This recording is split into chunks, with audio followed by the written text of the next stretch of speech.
Hello and welcome back. This is Podcasting is War with Critical and F from the Hi. Twitters. We have another guest this time because we can't entertain you by ourselves. This time it's our good friend from our server and from Twitter, Hikikomorisp. Is that how I should introduce you? Hiki. Yeah, that's fine. Hiki. That's me. Hi, everyone. Don't know why you let me on. He's British. Hello. And we will be talking about the seasonal animes, the first few episodes of them. That we actually got to watch, because I've got some. Yeah. I've probably watched the ones you haven't watched, though, because I enjoy suffering. Yeah, you will talk about everything we haven't watched. Okay. That's why you're here, you're the filler. Moving on. We're starting with Attack on Titan, the final season. Crit, you start because you're the Attack on Titan stand since forever. Okay, so famously, I am a big fan of Attack on Titan's first season. I think it is a perfect adaptation and one of the greatest adaptations ever. And Attack on Titan is also one of my favorite stories ever. So when the final season was announced, I was very uncertain because, it was very different from what we were used to. Even though I wasn't a fan of season 3, because it was rather stiff and, not directed by Tetsuro Araki, who made it my favorite anime once upon a time. So, up until about a week before the final season came out, I was like, I don't think this is gonna work out well. It's gonna be such a big harm on the series' reputation if it doesn't stick. And then the first episode came out, and I'm like, this is the best adaptation we've gotten since season 2. To my very pleasant surprise, and it also uses a lot of music from season 1, which is one of the things that I'm a big fan of, because I think the season 1 soundtrack is the best one. Let's go, Sawano! Sawano and Kota Yamamoto, who, from what I could tell, did all of the soundtrack arrangements for this first half of the season. For the Marley arc, yeah. And Sawano will be doing for the next half. But Kota Yamamoto did an amazing job. Some of my favorite soundtracks came out from these first 8 episodes. Yeah. And very few of my favorite soundtracks from the series came in either season 2 or 3. So that says quite a lot. Also, no, wait, I can talk now. I just remembered something. A long time ago, when season 3 part 1 came out, I think it was part 1. Yeah. I actually did also a podcast with Hiki back then, which is now on list. I was so bad then, so hopefully I'm a bit better this time. God, you didn't talk at all. It was so bad. I was so nervous. I was on a podcast with the famous F. Yeah. This is kind of ironic right now. Yeah. But I remember back then, us two's opinion on Attack on Titan was just a 7. Yeah. Back then, still then, and we have both since then rewatched season 1. Yeah, you did lately, and you gave it a 9. I really did. I think it was at a 7 before. I'm so sorry because I was so wrong. Just watching it again, yeah, I was right. what was I thinking at the time? It's the soundtrack's brilliant, the directing's perfect. I just think the use of sound in general is really good. And that was one of the main takeaways, I thought. I thought it was just done so exceptionally well. I've been out here since the beginning. I know. I should have listened to you in the first place, dude. This only baby over here got it 5 years. Right the first time. 5 years. Yeah. But yeah, so we had a turnaround on the series, and I read the manga. I started reading the manga when season 3 part 2 came out before the meme, as well. The backstory meme, and I'm so glad I did that before the big reveal. Also before Midnight Sun. I read Midnight Sun in the manga, and it was oh my god, this is so good. Yeah, I read Hero in the manga, and then up past everything before the anime came out, and then you read it a week or so after. Yeah, that was a quick read. Honestly, it was amazing because Attack on Titan is in my top 3 or 4 works of fiction. Definitely top 3 manga, but A Song of Ice and Fire, Game of Thrones fits in there somehow. So when I caught up to it, because I'd been watching season 3 when it came out, and it was a low 7 after a certain point, and then it became a 6. And after having rewatched season 1, 20 million times. Like I have a very, very deep appreciation for it and for the story. So I was like wondering, like, how am I not bawling my eyes out watching this season 3? And it's because of the presentation, because of the directing and the animation and the soundtrack placement. Just wit not really having a great work ethic, or not ethic, work management. They don't treat their employees very well at all, and the way that they switched out Araki as the director seemed very financially motivated by capital, I guess. But then I picked up the manga and I'd like read the same stuff that I'd been watching for weeks, and I was just like at the edge of my seat, like fucking. Yeah, exactly. It was incredible. How good of a visual storyteller period that Isayama is. And I obviously read up to Marley, and that's how it became like my top 3 works of fiction. So my expectations for this final season were very high, but because the director had done things that I liked previously, like Garo was one of my early anime that I like really liked, and he did Dorohedoro, which was great. It's awesome. And also had great use of music. All of his shows have great use of music, in fact. And they use CG quite well as well, which kind of helped They with do. what I think. And yeah, do you want to talk about the CG? Do it. Yeah, well, I managed to watch like an early leak of it, which was probably the worst idea, and I was kind of clowning on it quite a bit. And then rewatching like the full version, I was like, yeah, this is pretty decent actually. They used it quite well. It was it didn't stick out too much, I thought. I think the Jaw Titan, for example, looks great. Do you It looks think that as perfect. well? Yeah, it looks fine. I think it looks amazing. Speaking of the Jaw Titan, Goliath in general looks really good. I've been simping for pretty boy. Yeah, I've been simping the second I saw him in the frame. Like, holy shit, dude. Galliard in the manga is like a little chubby. Yeah, but he looks so sleek and his voice is really nice. I'm like, hello, who is this? Yeah, so the CG has been like a big talking point since it came out, and like this season has a lot of backlash to it, especially in regards to the adaptation. And I feel like part of it is my fault because I spent like 2 years criticizing the adaptation of season 3 and made like people, I guess, think a lot more actively about how it's adapted. Yeah. I'm not going to take full credit for that, obviously. Like part of it is just when a studio changes, people are going to like squint their eyes and look closer at what is different, Mm. But to me, it's like all basically an improvement. The CG looks great, and like the way it's used in the actual animation is great. I've seen a lot of like a lot of takes on Twitter saying like that CGI is just bad as like an inherent tool in animation, that like 2D is always better. Like if it's not 2D, then that's a problem. Or like if you can notice that it is 3D, that is a problem. And it's funny because Attack on Titan has always used like so much CG.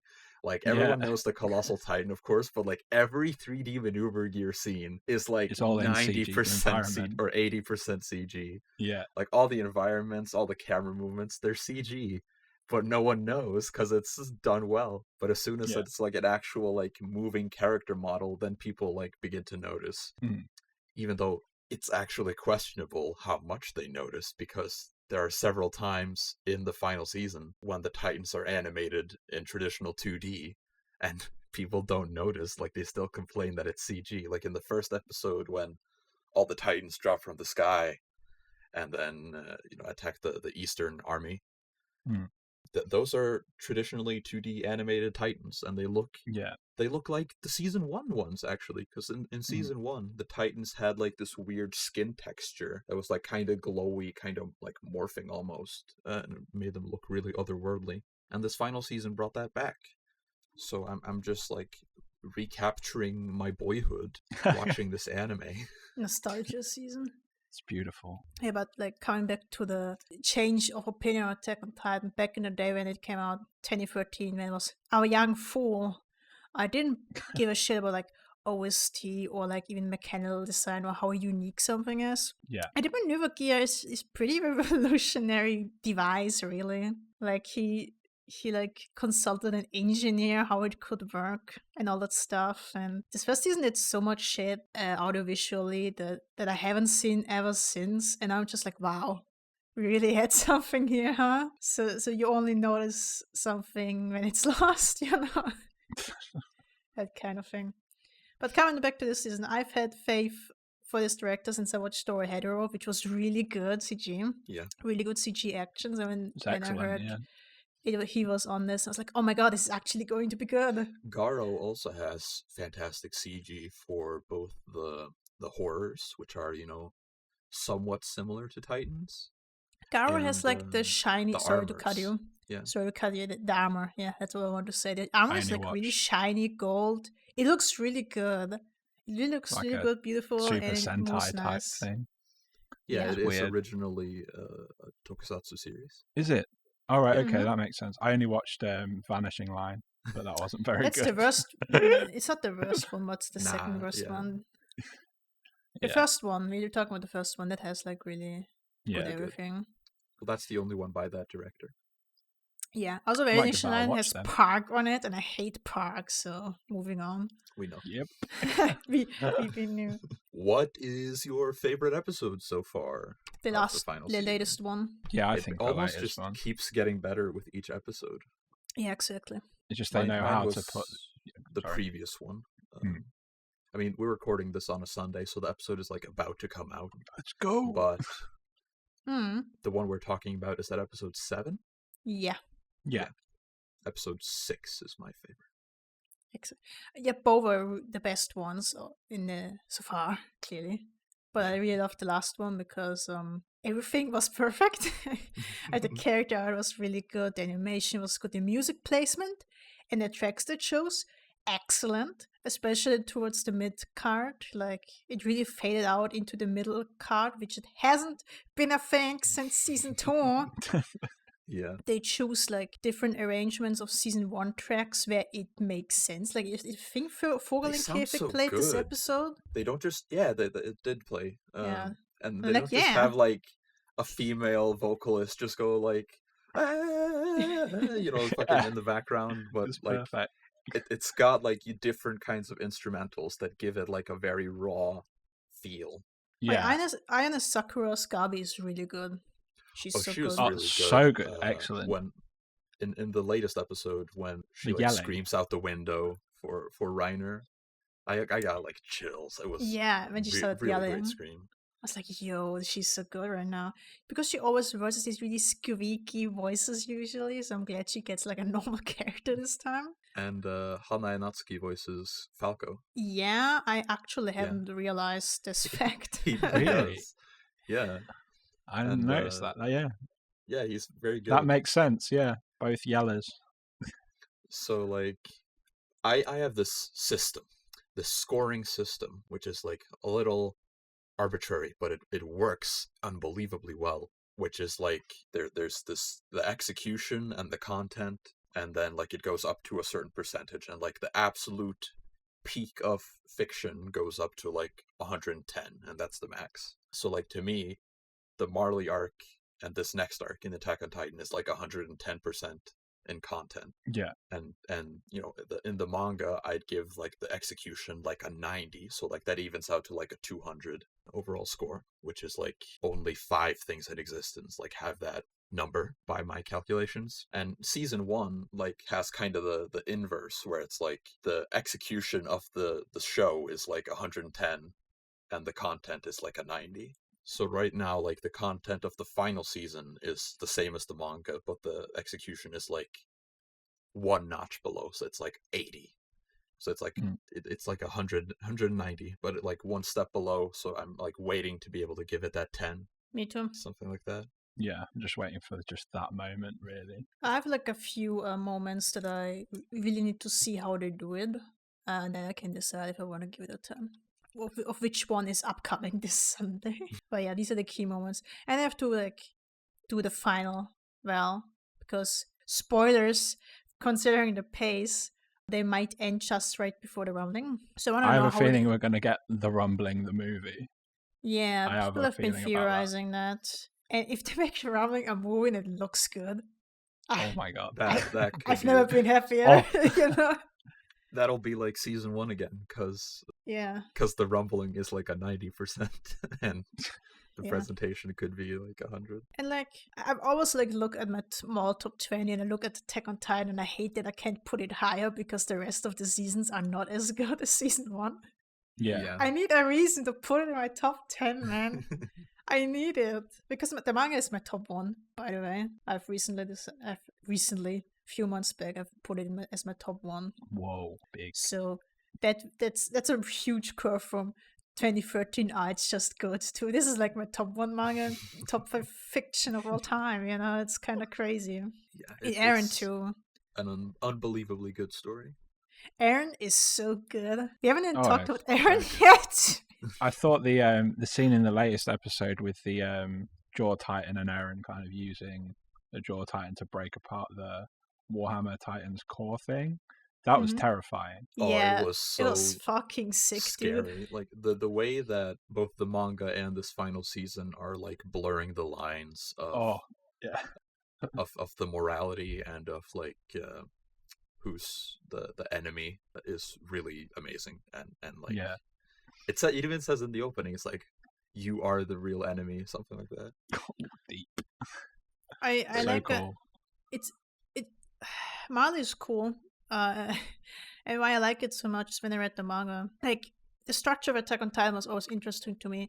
Because when you really look at it, we get like a, how do I describe it? Like Marley, usual stories would be, Marley would be the first arc, usually. And the rest would be something else. So we get like the enemies or whatever. Yeah. It's like the main protagonists, basically. And then we get like a shift in perspective, and it's like, oh shit, wait, it's the same. So that's like a really, it's the same kind of character problems and shit.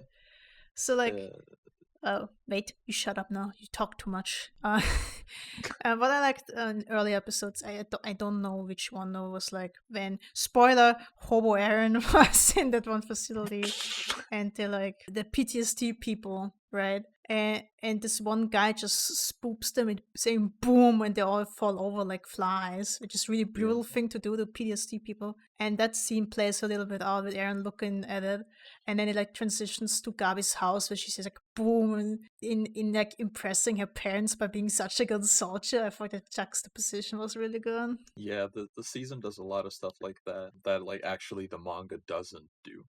Yeah, which like is very cool. You know, like, even if I just said that it's like one notch below the manga, then like it still gives its own kind of spin on things, like that scene where with the Jaw Titan crushing the Warhammer, like Hiki said, didn't feel quite the same in the manga. But I really like that. This anime does a lot. Good compositions, good colors. The only thing I don't really like is that just Mappa's art style in general. Like, you look at it and like, yeah, this is Mappa, you know? Yeah, but it also looks fairly close to the original designs and the manga. Like, they kind of, it's like this triple mesh. Yeah, we've just been way too well treated to season 1 designs, you know? I've watched it so many times. We've been way too well treated with season 1, so this is like kind of... Yeah.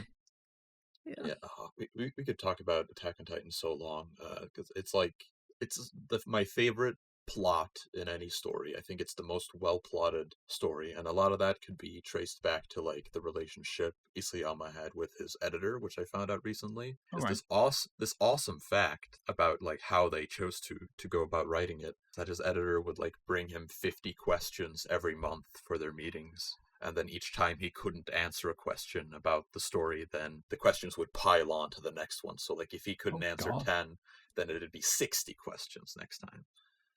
And that way he can just like account for every little detail possible, which is really amazing. That's awesome. That's really, really cool. Just the way it manages like information, you know, like some things have reveals, you know, like it's not just Attack on Titan that has like big plot twists and stuff, but like the number of them and the way they're placed and like the way it all comes together is like unlike anything I've seen. Also, like the funniest part of the interview or article or whatever I read was Isayama came to the editor at like 19 years old with a one shot, and the editor said, "Draw for another year and then come back." Yeah, That was really because he funny to had me. tried applying for like different kinds of magazines, and they were just like, your art is too bad. And even the time he won, like his one shot won the award, then they printed on the cover like the worst art in the magazine's history. No Just way. fucking roasting him. And No now his art way. looks like pretty beautiful. It looks And great. yeah, and it has like one of the best uses of the medium that I've seen, especially in regards to spreads. I made this tweet about the Declaration of War episode because, you know, a lot that was pretty controversial, mostly for music choice reasons. Oh, not this shit. People just didn't feel like it had the same impact as the manga. And then like my conclusion about that was that in the manga, that's like 4 spreads in a row in a chapter. That whole moment, it's like 4 spreads put together, and that's something that like only manga can really do, because like when you watch an anime, it has the same aspect ratio entire time. Like you can put a spread into the screen, but it doesn't have the won't same like impact. yeah, it won't change the format. No. Which is like something only manga can do. And I think that's probably why Attack on Titan is typically so impactful when you read it. And also why like it, you know, it was very important in season 1 that the music placement and the energy behind the animation and stuff was very on point, or like the expressions were very intense, because like you have to use the tools of the medium in order to compensate for like this gap that manga can have in situations like that. And there's so much more of that in this arc than there is in like season 1. Like season 1 material in the manga has, you know, it has great use of spreads. The spreads look way better than everything else, obviously. But in Marley, it's just like an entirely different beast. So like I really commend them on how well they've done it, basically. One thing, the episode with the music placement was not funny on Twitter because people just kept posting their ideas and they were all shit. And I was like, God, I'm so glad none of you are serious directors, LMFAO. And that was my first tweet that ever got 1K likes. And I'm like, what the fuck is this? I thought the best ones were the ones where it was like purposely like horrible and distorted and just awful on purpose. It was so funny. Yeah, these are good. The memes are good, but like the actual attempts were horrible. I made one with the music from Hunter x Hunter episode 131. Yeah. That was a good one. But yeah, it really shows that people will complain and then their own idea of the product is worse than what we already have. So I'm like, I'm good. Yeah. I'm passing. Leave it to the professionals. Can't wait to see what next scene people are gonna say needs UC Big Girl playing. The rumbling scene, the path scene, they're all gonna just have UC Big Girl. Yeah. And like last episode played like Fugel and Kefik while they attack, which makes so much sense in context. And like, yeah, that's the exact good point to put the track there. Yeah. Not the other one, not in that scene where fucking Aaron butchers a dude on a stage. There's no bird in a cage here. With the X-Arm theme in the background. Yeah. I think we have had enough of this segment now. So in conclusion, this Attack on Titan season is good and we enjoy it. Yes. Yes, I agree too. Moving on to something that's not good and we don't enjoy. Yakusoku no Neverland season 2. Could have been so good. Okay, has anyone here read the manga? I've read the manga up to kind of where a little bit further than where the current season's at. So maybe like just a bit further.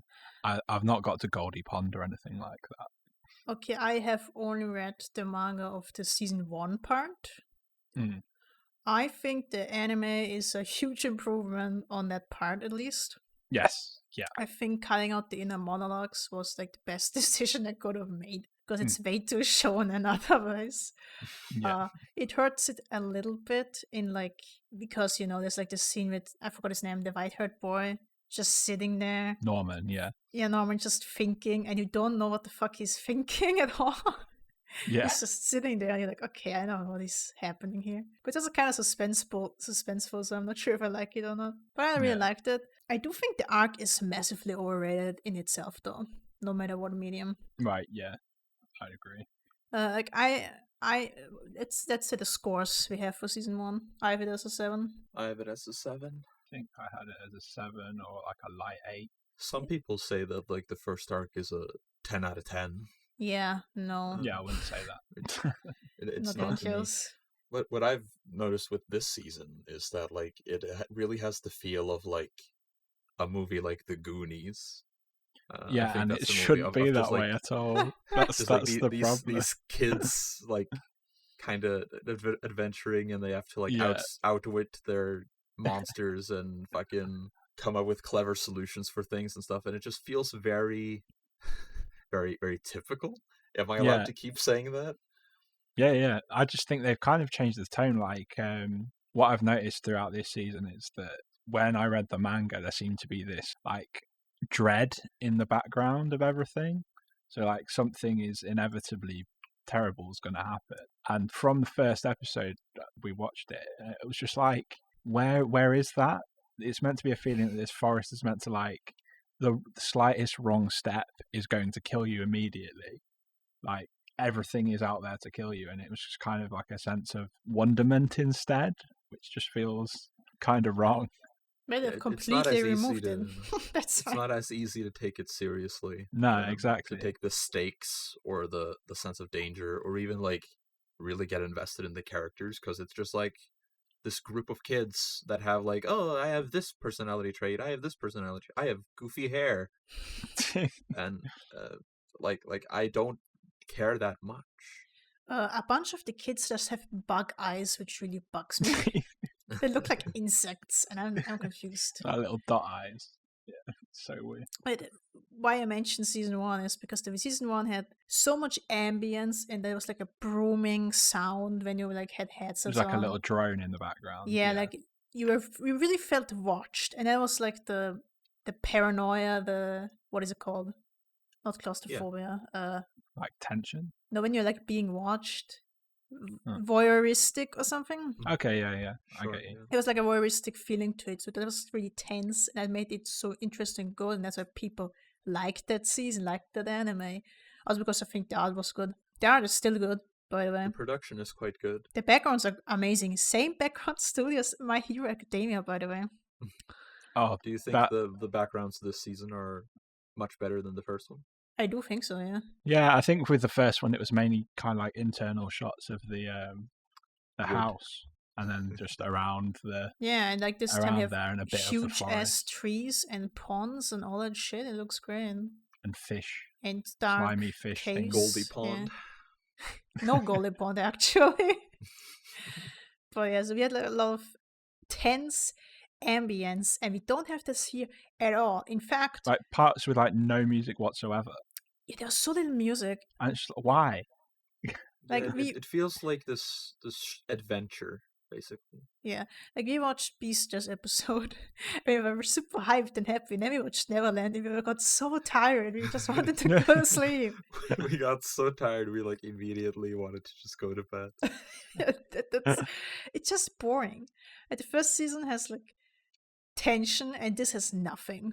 It's boring. Nothing really happens. It's just they left like it starts out with them leaving and getting hunted down by a CG monster, which looked like shit. It's awful.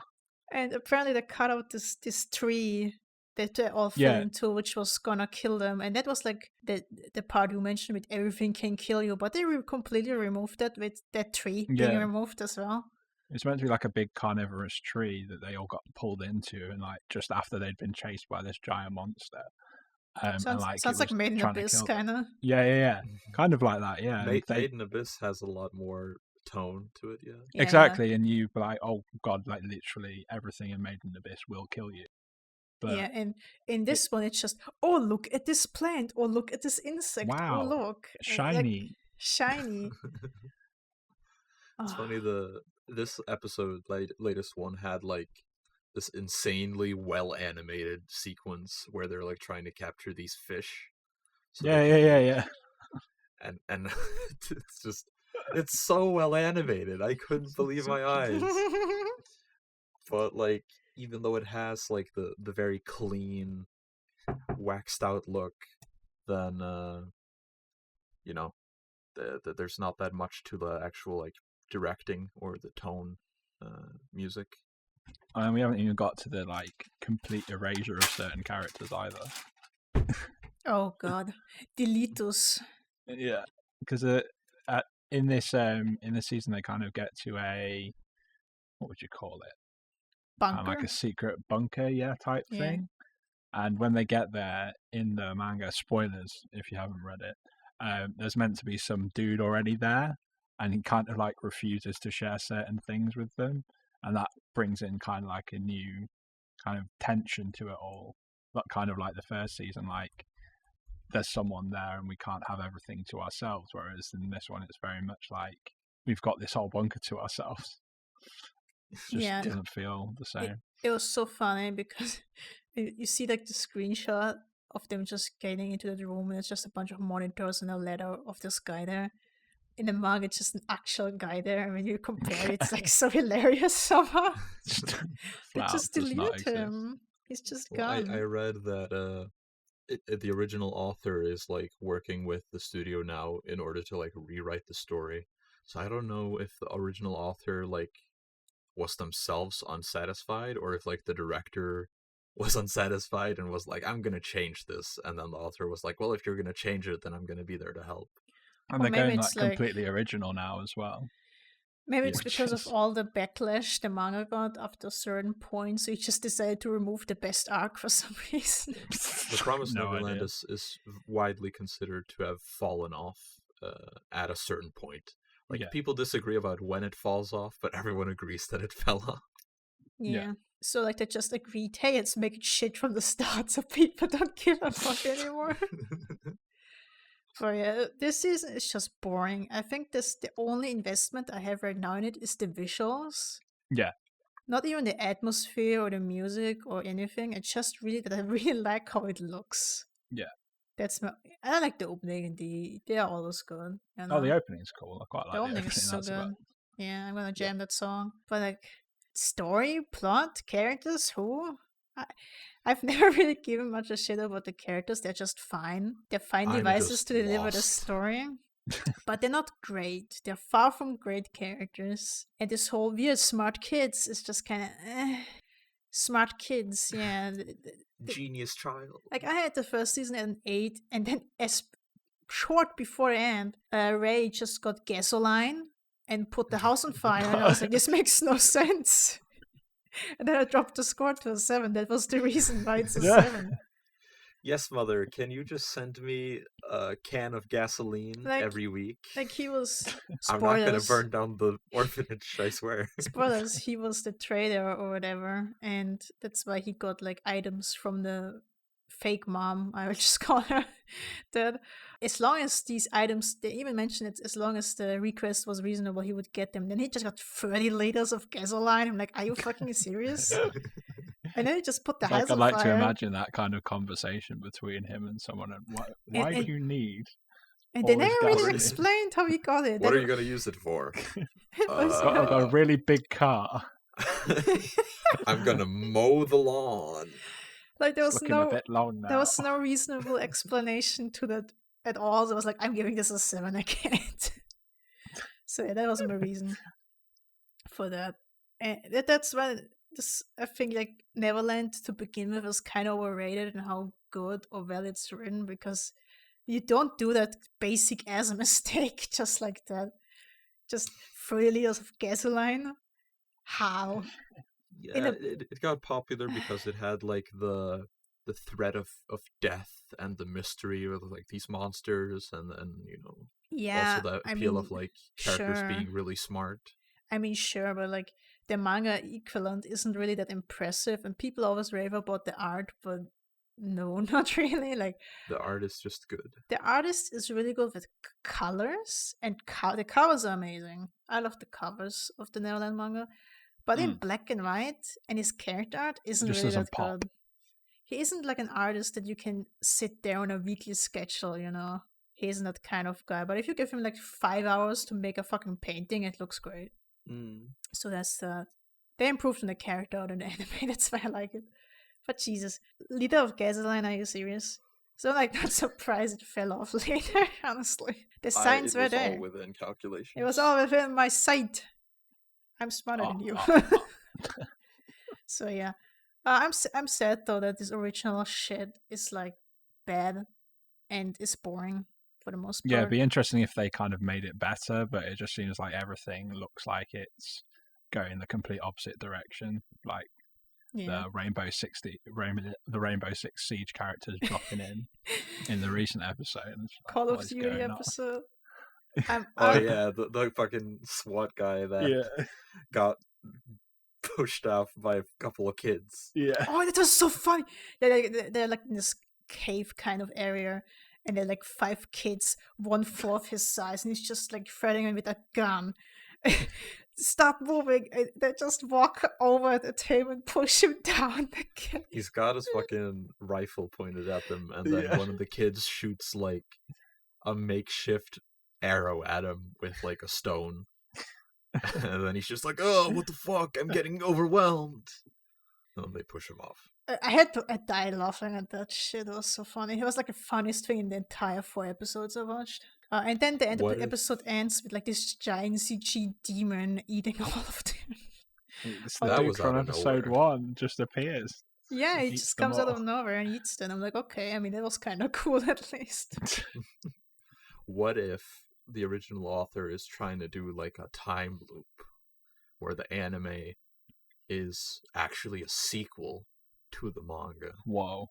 But like an alternate. What is this Higurashi now? Stop it.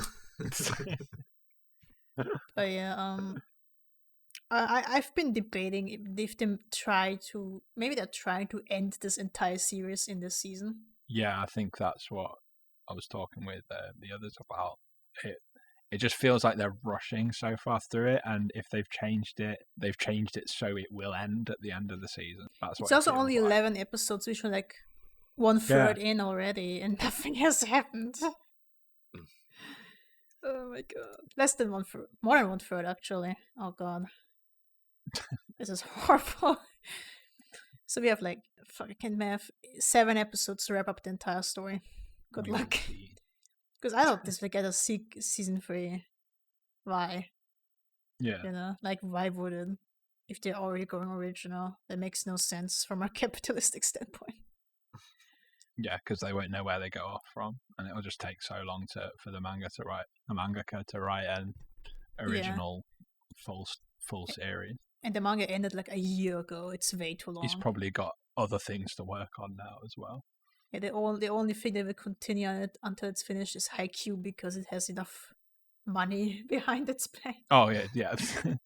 That can go on till the end of time for all we care. Yeah. I'm done with this one. Yeah. Okay, move on. Dr. Stone. You've seen Dr. Stone? I watched the entire first season. I don't know why I'm still watching it. It's one of those things where I've started it, so I'm kind of interested in where it's going to go. It looks pretty much exactly the same as the previous season. I think it's got the same staff, the odd bit of Sakuga every now and again, but like very few and far between. Other than that, it's a bit more of like your old PowerPoint type show. Moving manga, yeah, that's what you call it.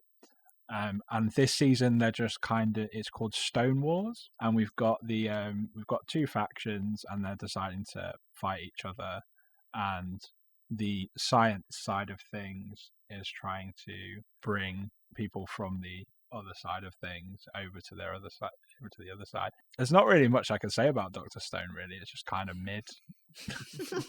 That's all I can really say about it.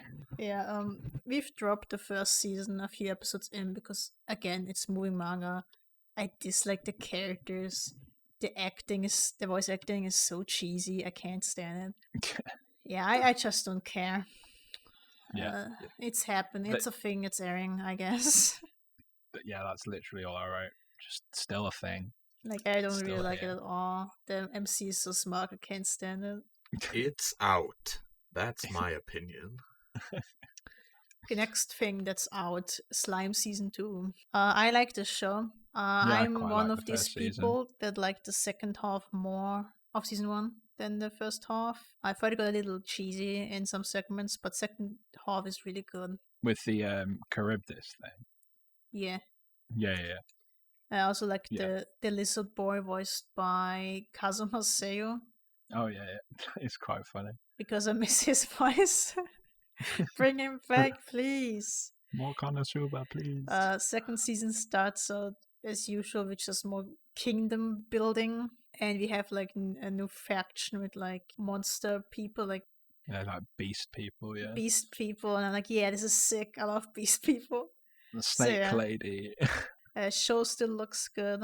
Yeah, what I really like of the show is like the backgrounds are really nice. Yeah, it's really well produced. It's like one of the most anime ever. So if you like anime, you will like it, I guess. Yeah, I enjoy it. I have only seen 2 episodes, but I think I would just binge the rest. Man, it's done. Yeah, I've been watching it weekly. It's kind of the same in the past few episodes as the first ones. It's not really a lot of like conflict, really. It just seems very like everything's okay at the moment. So I'm interested to see if they'll kind of change that up a bit, because I could see that getting a bit boring. But yeah, hopefully it They also introduced gets a bit this more exciting. Diavolo guy in the second half, like very much towards the end, which was like my favorite episode of the season. So I'm like just waiting for that dude because he's like the most interesting so far. Yeah, I think there have been like the odd brief scenes with him, but not too much. So we'll see. Yep. Okay. Crit, are you here? No. Okay. He's here. Moving on. Turned into a slime. Crit. What? Do Re:Zero. The introduction. I've been doing every single one. I didn't hear you. The long-awaited part 2 of Re:Zero Season 2 is here, and it is not as good as the previous one. Very, very tragically. So we waited for Re:Zero for many years. Like with Attack on Titan, I was standing Re:Zero from the beginning, and it took years for other people to catch up.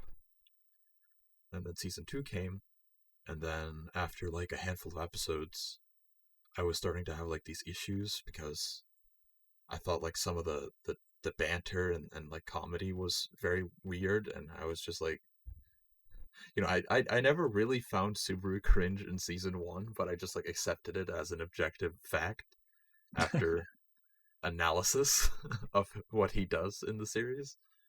And then in Season 2, there's just like these moments of interaction where I just feel like it's a little too on the nose or a little too cheesy. But Season 2 Part 1 like quickly moved past that, and then like the entire second half is like very compelling drama and mystery and just high stakes, high emotional intensity, And then now we're back in Season 2 Part 2, and it just feels more like a normal isekai fantasy almost, because like what I always thought about Re:Zero was that like it is like a truly exceptional work in the genre, right? It has a unique level of ambition and dramatic storytelling and production values and everything, and the production values have been weaker. This is true. So one of those is like kind of wavering.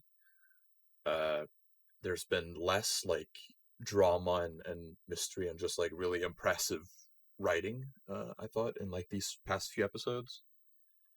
It's actually been like the first time where I've had issues with the writing has been in these past few episodes, which is weird because like the general Twitter sphere, anime sphere, seem to really love it. It's not really surprising, I guess, but it has like that very typical kind of emotional catharsis rather than like the very gripping kind of darker one that I was such a big fan of originally. Yeah. Especially, I think, are we talking about the Garfield and Subaru fight, because I'd probably agree there. The Garfield episode, and the Amelia flashback in the most recent one, and Subaru and Amelia's like argument in the episode before the Garfield one. Yeah, it does feel quite like normal isekai stuff. Yeah, I agree. I thought cheesy. It's just. Yeah, sorry. I thought the Subaru and Emilia conversation was good for the most part, but it felt a little repetitive. Very repetitive. But I enjoyed the core of it a lot. Yeah. And I love the shiny eyes. I'm reflecting yourself in mine. Shit is great. It can be easy to like misinterpret Subaru's words because like some of them make him seem like a real sleazebag. Yeah. But it's actually supposed to be like more profound than that. And so the episode before no, that was the same episode. In the same episode, we have this Ram and Garfield fight, which didn't look good at all. It looked awful. Oh my god. And the dialogue was not good. Like, Ram says something about strength, right? What was it again? She beats him up in a... She probably said some shit like, it'll be 100 years before you're ready to defeat me. Something like that. She's now a JoJo villain. And I'm like, why, Ram? Why are you? You aren't like this, you know? In season 2, like, Ram has consistently just made these kind of, like, wisecracking comments, like, oh, I'm so cute, I'm so lovely, haha, you know, like, I'm like, okay, like, it usually doesn't click in a situation. I mean, I like that about her, that she's like kind of condescending, but also kind of smug and shit. That's why I like Ram. But like when she doesn't have that much dialogue in general. That's why she's good. But then now she has more screen time. That's why she makes more of these things. So it's getting bothersome because now it's getting boring. It's just that every time she does have screen time, she's just making like some quip that like kind of breaks the tone, and it makes like her role in the story feel somewhat questionable. Like in part 1, there was the whole thing with like her kind of being a mediator between Roswell and Subaru, and she was like helping out Subaru go to the mansion, and then they were like fighting and stuff. Like that stuff works a lot, and you're like, I'm so glad Ram is here because she plays a good role in the story.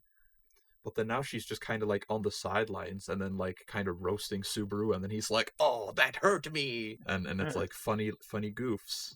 Oh yeah, the Autopic story was mostly fine, but there was this scene with the cats which was not okay. Yeah, it also had some on the nose dialogue, like when he was confronting the woman or the girl who was cheating on the other guy, like the noble girl, and ReZero does this thing where characters will like just point at the camera with their pointy finger. All the characters do it. Now that you mention all of them. Jesus. She also did like a... You're right. She did like the point finger and like, get out of here, and then you just had to leave the village forever. Yeah, he just gets like punched in the face, and then it's like towing this line between like, this is like kind of good, kind of interesting because I'm invested in the story, you know, like I'm invested in the characters and finding out more information about them. You know, I care about that, but the execution of it through the dialogue and just the presentation as well feels very cheesy. Yeah, it's a little too cheesy on the nose, which it hasn't been before. I really don't like that really lion. Great at being subtle and like using good filmmaking. Yeah. To make a point. Crit, you know? let Hiki talk, please. Oh no, I was just saying that I really don't like how the lion transformation looks. Yeah. It's a tiger, isn't it? Yeah, tiger. Yeah. The kitty cat. It just doesn't look good. It looks really goofy, especially when they're like out in the open, and when Ram just beat the shit out of Garfield, I was like, "What is this? Why is this happening?" Yes. Because like in season 2, part 1, Garfield is like this kind of chaotic element in the story, right? And he's like really strong. Like he could he could kill Subaru, and like it's implied that he could also like take out Ram if he wanted to. Yeah. Because when like Ram stands up to defend Subaru, then Garfield's like, "Don't think just because I have the hots for you that I won't kick your ass," And it's like, yeah, because like Garfield is really dangerous. Like you have to like kind of deal with him. But then Ram can just like beat the shit out of him, and like I didn't know this was a thing. Where did this come from? And it just seems that it's part of what like the thing with Ram kind of feeling unnatural. Like, yeah, she has these wisecracking kind of moments where it's just like, oh, you love Ram, don't you? Don't you love seeing more of Ram? And then she also has this hero moment where she beats the shit out of Garfield, and I'm just like, I really wish like just all of this was cut out. It'd be true. It feels so fake. Yeah. I liked the Emilia flashback, but it was only good. But that's okay because we got more regular screen time, who is fucking epic. Yeah, Emilia's characterization has also felt weird in a similar way.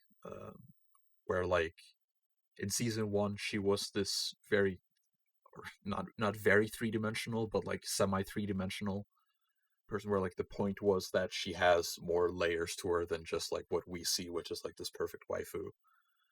And then now in season 2 it's like just hammering down this idea in your head that like Emilia's a trashy woman, she's a filthy girl. And she just thinks she's a real shithead. And it doesn't feel real because she is such a sweetheart. And then the story's like kind of pulling the blanket up from under you to tell you like, oh no, Emilia's actually super flawed and shitty. And I'm like, thanks. No, I think not. It makes me feel worried when after 4 episodes I already look at my top 20 favorite characters. I feel bad about where my placement is of one character. Oh no! That's like a semi moment ahead in that episode. Yeah, so like season 1 of ReZero was like a 9.5, and it's been like my strongest 9.5 for years. For me too. Where I've like constantly been like edging myself towards like, should I give it a 10? I mean, I love it so much, and it's only bound to get better. And then season 2 part 1 came, and I was like, shit. Well, the presentation weighs it down a little, but like the story's still great. And then now this has been here, and for like the past 3 or 4 episodes, I've just been like, I don't think I can give this a 9. Famous last words. I feel so shitty too, because someone was like, oh, people should just rewatch ReZero season 1, it's great, and they will usually like it more like Higi did too. Yeah, he's in the same boat as me. It seems like I should probably listen to you guys a bit more often about stuff. Yeah. Yeah. I mean, you also rewatched Ava because we say it's top 1. Oh yeah, I've changed my top 1 as well. Oh god. We are the sages of taste. But yeah. So I tell people to watch it. And season 2 part 1 is also still great, like a light 9, but it's really good. A 9 is really good, guys. And then I watch this part and I'm like, oh, for fuck's sake, are you serious? I hate it when you show something and you put your trust and heart towards it, and then it just cleans your desk with a swift hand move like that. Yeah, like I've been led to believe that like this second half of the season was going to have like all the highest peaks, and like maybe the production would even be better because they had more time to get it done. And like it's basically the same production wise. It's even a little weaker, I'd say. It kind of makes you question the impact of COVID on the previous season. Yeah. And then the story is just like really mellowing out. Like it's not as sharp or poignant as it used to be.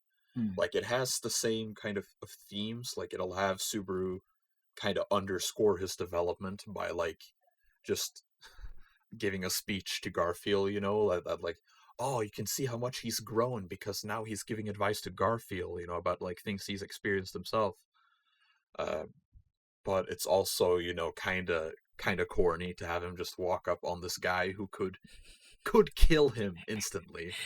Just like point his pointy finger at the camera and just start yelling about like his character flaws, and just it's like, I get it, I get what you're trying to do. And like, as I said, the banter is kind of weird. So like, while Subaru is like preaching to Garfield, he's also like insulting him in between. He's just like, "You're just a little bitch." and I'm just like, what, why is this? Why did you write this? Oh no. But yeah, like what I think made some people, me included, not like ReZero Season 1, or why it's hard to like initially, is because it's subtle at points you don't really expect. So Yeah. weekly stuff gets kind of muddled. Also because my weekly watching experience was shit because of memes. I hate people online, by the way. Then I binged it and was like, this is phenomenal. This is a great payoff. The dialogue is clear cut, sharp, to the point it needs to be. It isn't too subtle. It isn't too in your face. That's not here. It's now very much in your face. And really corny. So it's like, what people... What throws... That's a thing that would throw me off immediately. And it does. So when I'm now recommending this series to someone, and they already have like this feeling that the dialogue is kind of in the first season, what the fuck are they gonna think about this one? They might like it more because, like, not gonna,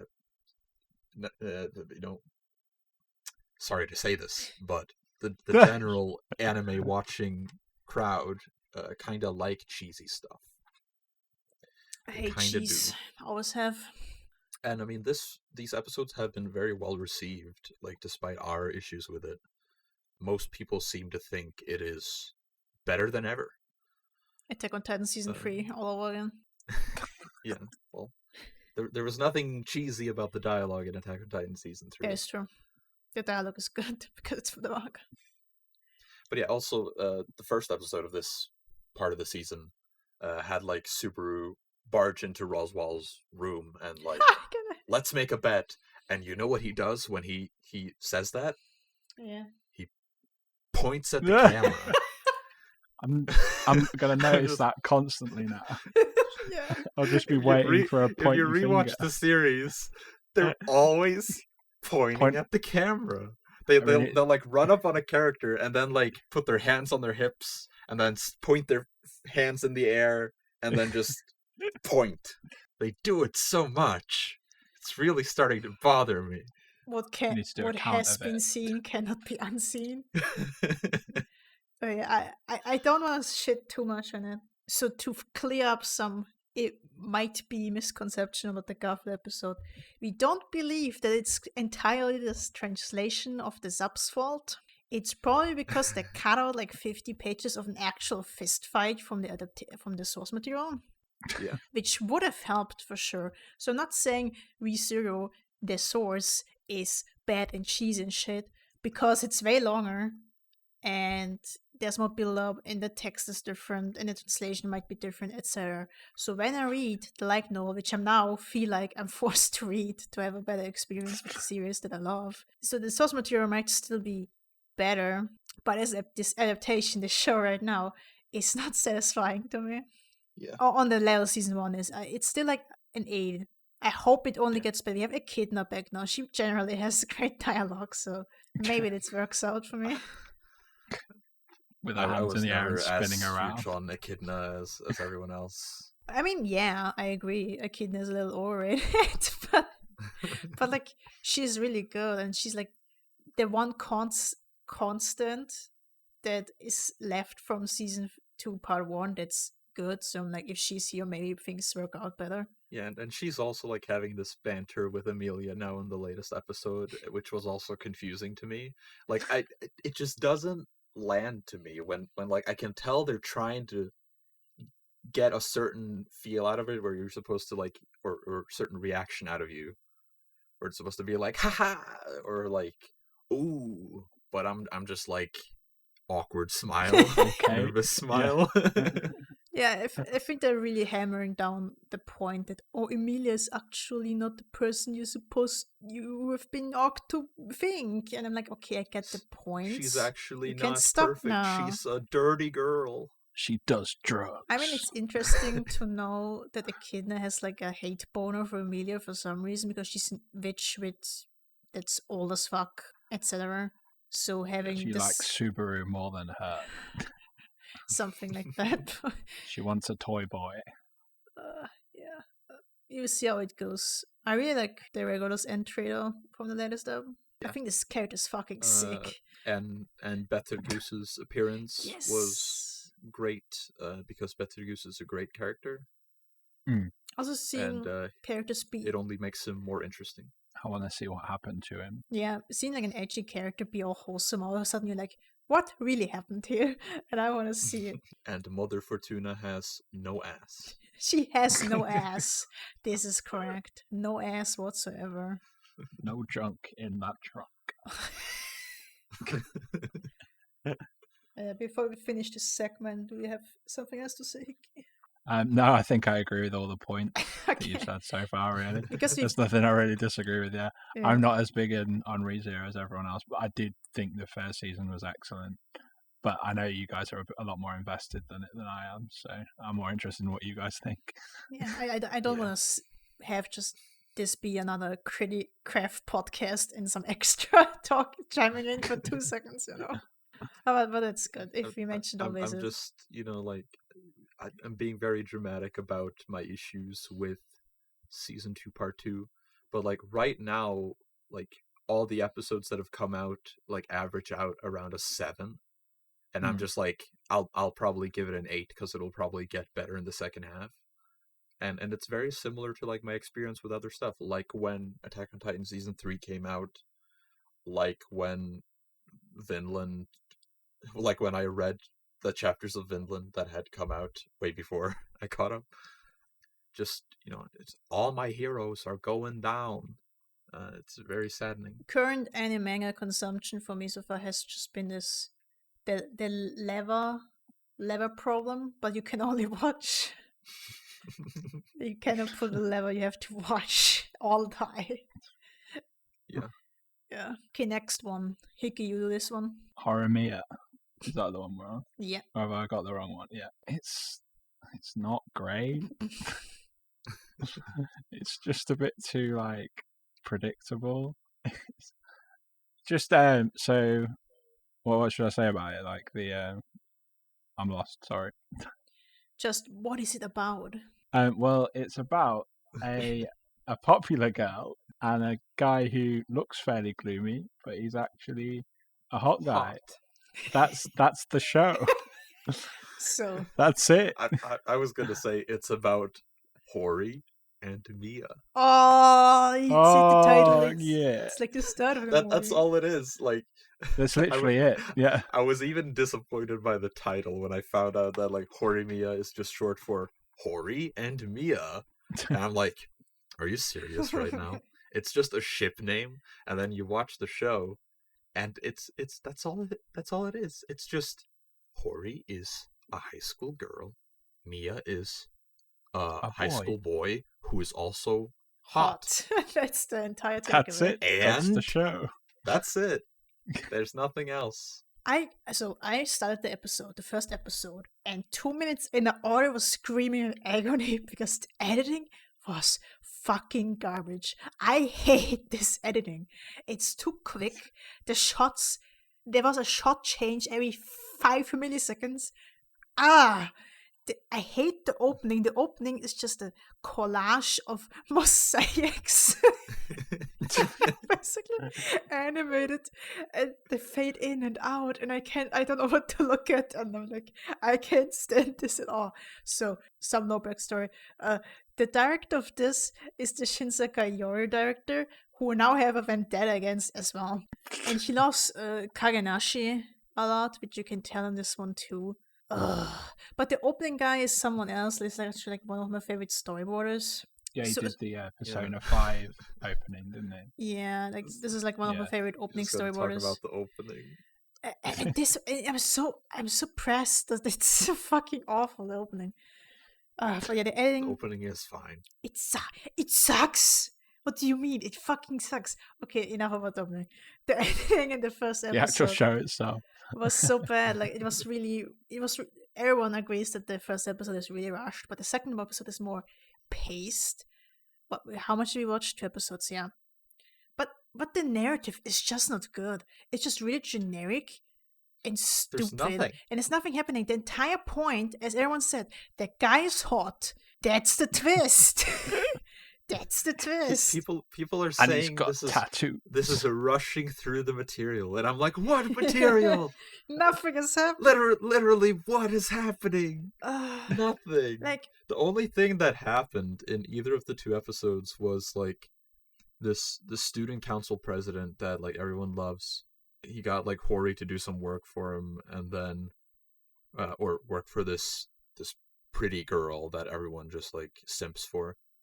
And then she does it, and then they're like, you didn't do the work. And she's like, but I did do the work. And then the twist is the pretty girl forgot to deliver it. And it's like, oh, I'm so stupid. Sorry, Hori-san. And I'm like, It's just like am a I gonna be drama that's watching made this? and then just This is was fucking resolved stupid. almost immediately. It's so pointless and stupid. And like at first it seems like they're really trying to like villainize the student council president people. And then it's just like, oops, we made an oopsie, sorry, and then they're probably just going to be friends for the rest of the show. Like, Yeah, next episode they actually all hang out in the student council room. are you fucking serious? That's legit. Yeah. I'm like, okay, Like, what did we learn? so the series starts out with, this guy is gloomy and wears glasses and has long hair, herder. And then he like puts up his hair and has a bunch of piercings. And he's actually hot. So it's basically the male version of the girl with glasses And and he's a got braid. tattoos as well. Wow. Yo. And Hori, the girl, she's so... I dislike her a lot. She's unbearable. Like in this... I remember it was in the second episode, after this whole drama, which was like forced bullshit, like she runs into Mia and it's like, oh, just throw it away. Like, are you fucking serious? And then later she just forgets about it. Like it's not that she was said this to be mean to Hori. She's just a fucking dumbass. And I'm like, are you fucking serious? This is the characterization of this character you're going to go with? It just seems like the most empty template romance ever conceived, and people just like Eat it up. love it for being a romance, I guess. Yeah, it doesn't like push the envelope whatsoever. It just is that. And The guy is really hot though. he Gotta say. he's really hot. He's was by Koki Like, Uchiyama yeah. too. So yeah, clearly I'm swooning over him, but I don't like anything else about the show. And They really show what him you said off about too. the editing. They like show him with the shirt off, and it's like a pan shot. And like, I get it, he's hot, please. Yeah, and Hori is the most boring girl ever. Yeah. So they could have at least made both of them hot or cool or something, but Hori is literally just like the most blank slate high school girl, and then the guy is hot, and that's why people like it. Karikano. Have you noticed as Karikano well did it that better. every single character has different coloured hair? I hate I it. noticed that in the most recent episode. Like By the way, every single It's funny. character. by the way, the It's funny, green. all the side characters have like rainbow colored hair, but Hori, Yeah. the most boring character, just has Black like, and normal brown, brown hair. Yeah. The green-haired guy is voiced by Daiki Yamashita, who is Deku. So it's like, oh my god, are you serious? Yeah. You said about the editing. Yes. One thing I noticed that it does, which like makes it feel really artificial to me, is that like whenever Mia like does something that is like cute or wholesome and stuff, it'll freeze up completely. Like it'll have this The white. 1 to 2 yeah. second pause where just it's just nothing. It's only like when he says Hori-san, he does that all the time. It's just like he walks up and he goes like Hori-san, and then it'll pause for like a second and a half, and then nothing will happen. It'll just so you can look at him. There'll be a Just so you white can look at him and background be and like, then some "Oh, colour he's pops so out. hot." I was the white Yeah. background with the moving colored shadow. And some colour pops out. of it. Why? Oh, Why is this? This is. it's my soul leaving my body. It's like It feels so awkward. it's like a visual direction decision that makes no sense. It enforces nothing. It's just there. What does it mean? Nothing. It's just there. It doesn't emphasize anything. It's just there. It's a stylistic choice. I'm so frustrated. So I was cut off, but in the second episode after this stupid drama, they have like this flashback of Hori's relationship, not Hori is the girl, with the student council guy, and basically she's just a childhood friend of his, and she bullied him basically all the years. And then in middle school he was like, I'm gonna tell everyone you bully in high school, and you're going to address me with my surname and son or something. Kun?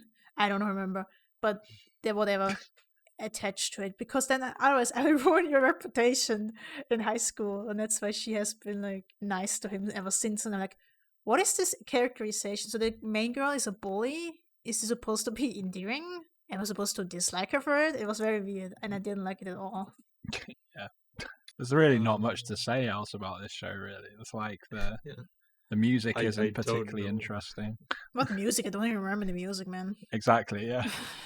I don't know what I'm supposed to like about anything in it, except for that he's pretty just and look at has the guy. piercings. Just look at the guy. I would rather look at that. He's just hot. He's just hot. Yeah. Oh my god. That's why I'm still watching the show. Yeah. He is there. Yeah, he's hot. I don't know. Well, I'm not watching the show I'm anymore. not watching it either anymore. People just like it because it's well produced in quotation, like it has sleek character art and it's kinda animated, but the editing makes me wanna grip off my nails one by one. I don't like it at all. It's just another case of like just be as inoffensive as possible and people will love you. Yeah, definitely. We're really shitting on this. I'm sorry if you like it. I can't stand it. I'm sorry. Move on. Moving on. Mushoku Tensei, can someone do an intro because I need to go to the bathroom? So, do you want to do the intro? Yeah, I'll give it a go. So Mushoku is kind of something that I was looking at for quite a while. It's got quite an interesting team. It seems like everyone that was at, I think it was White Fox, like some of the more talented members of staff have gone and formed like a secondary studio. And Mushoku is supposed to be, I heard a lot of people saying that it's quite similar and started at a similar time to ReZero and has that kind of influence on the genre of isekai just going forward. Which I was quite excited about. I thought it sounds quite interesting. So the kind of plot is the main character is like a 30-year-old otaku hikikomori, like myself, not really, and who is killed by a truck, as you usually see in isekai, and is transported into a fantasy world. But the difference is with this one, he is actually a baby, so he has to grow up from a baby being a 30-year-old in this fantasy kind of environment. Yeah. So the subgenre of isekai that Mushoku Tensei was kind of the trendsetter for is the Tensei, the Tensei in Mushoku Tensei. Right. Which means reincarnation. Okay. So, like, as opposed to being transported to another world. You are born into reincarnated. Yeah. Yeah, okay. It's interesting. It looks gorgeous. That's the first thing I would say about this show. Like the first episode. I've also been like you, looking forward to it for a long time because of the teaser. Yeah, and like the first episode in that just gave that back to me. It looked so great. It's like this is like a movie quality thing in the first episode, at least. It's not as high as it was in the first episode for the next few, but it's still as pretty like above average, I'd say. Pretty. Yeah. And I like the exploration of magic. I like how the main character is like kind of developing.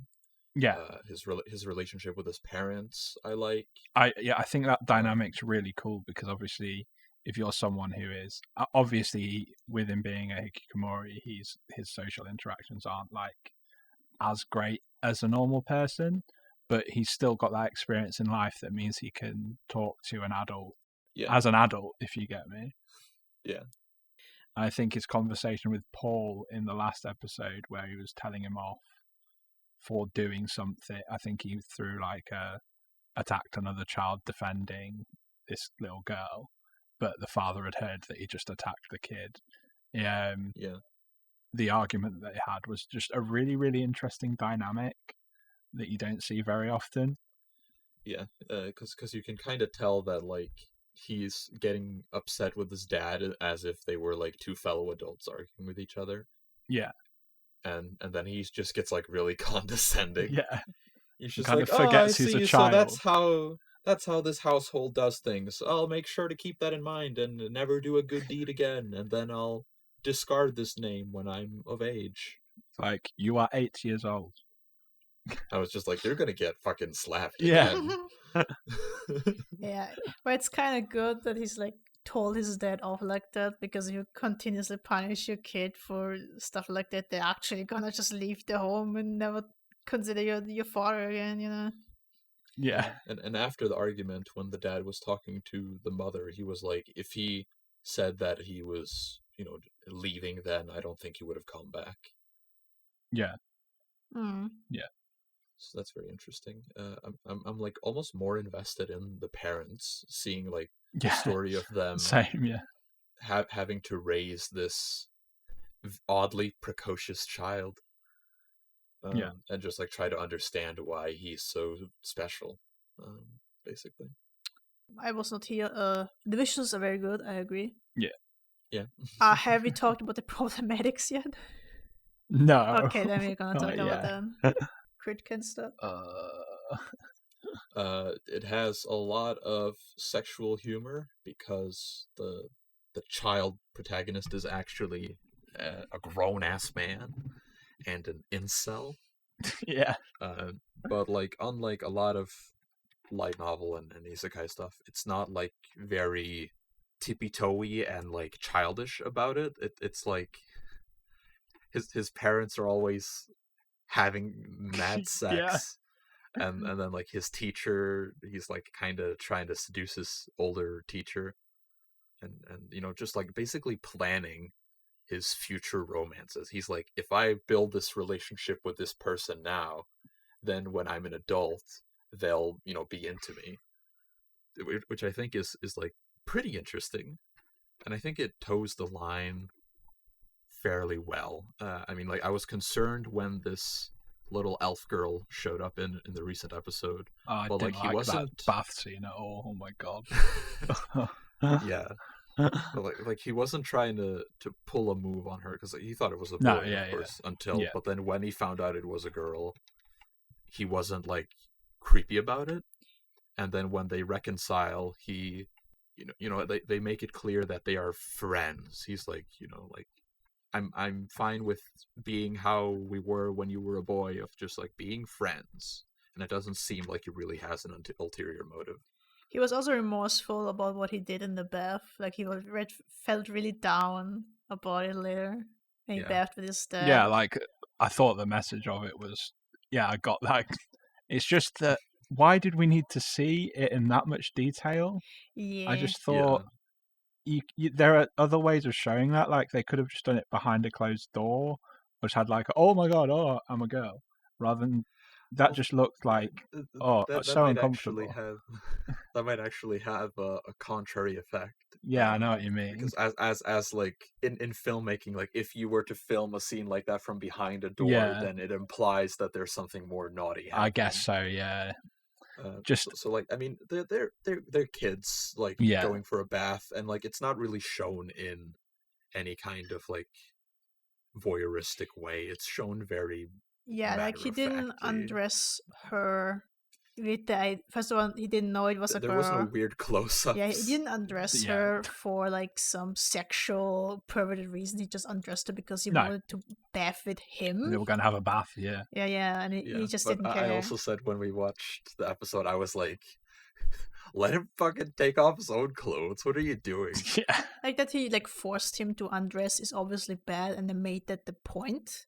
Like, hey, you shouldn't have done them. And he was like, Yeah, and a thing I actually like about it is that it led to his dad giving him an actual lesson. It was good. So that like it's like even though he is technically like an adult mentally, he still has things to learn from his like new parents. Oh yeah, because obviously with the hikikomori thing, his social interactions, and I think one of the episodes actually went on that with leaving the house thing. That was so was good. Quite interesting I loved as well. that. It's like he still is a child in some sense. Yeah, definitely. Like he's vulnerable and not that experienced with the world, and like his parents actually can be parents to him.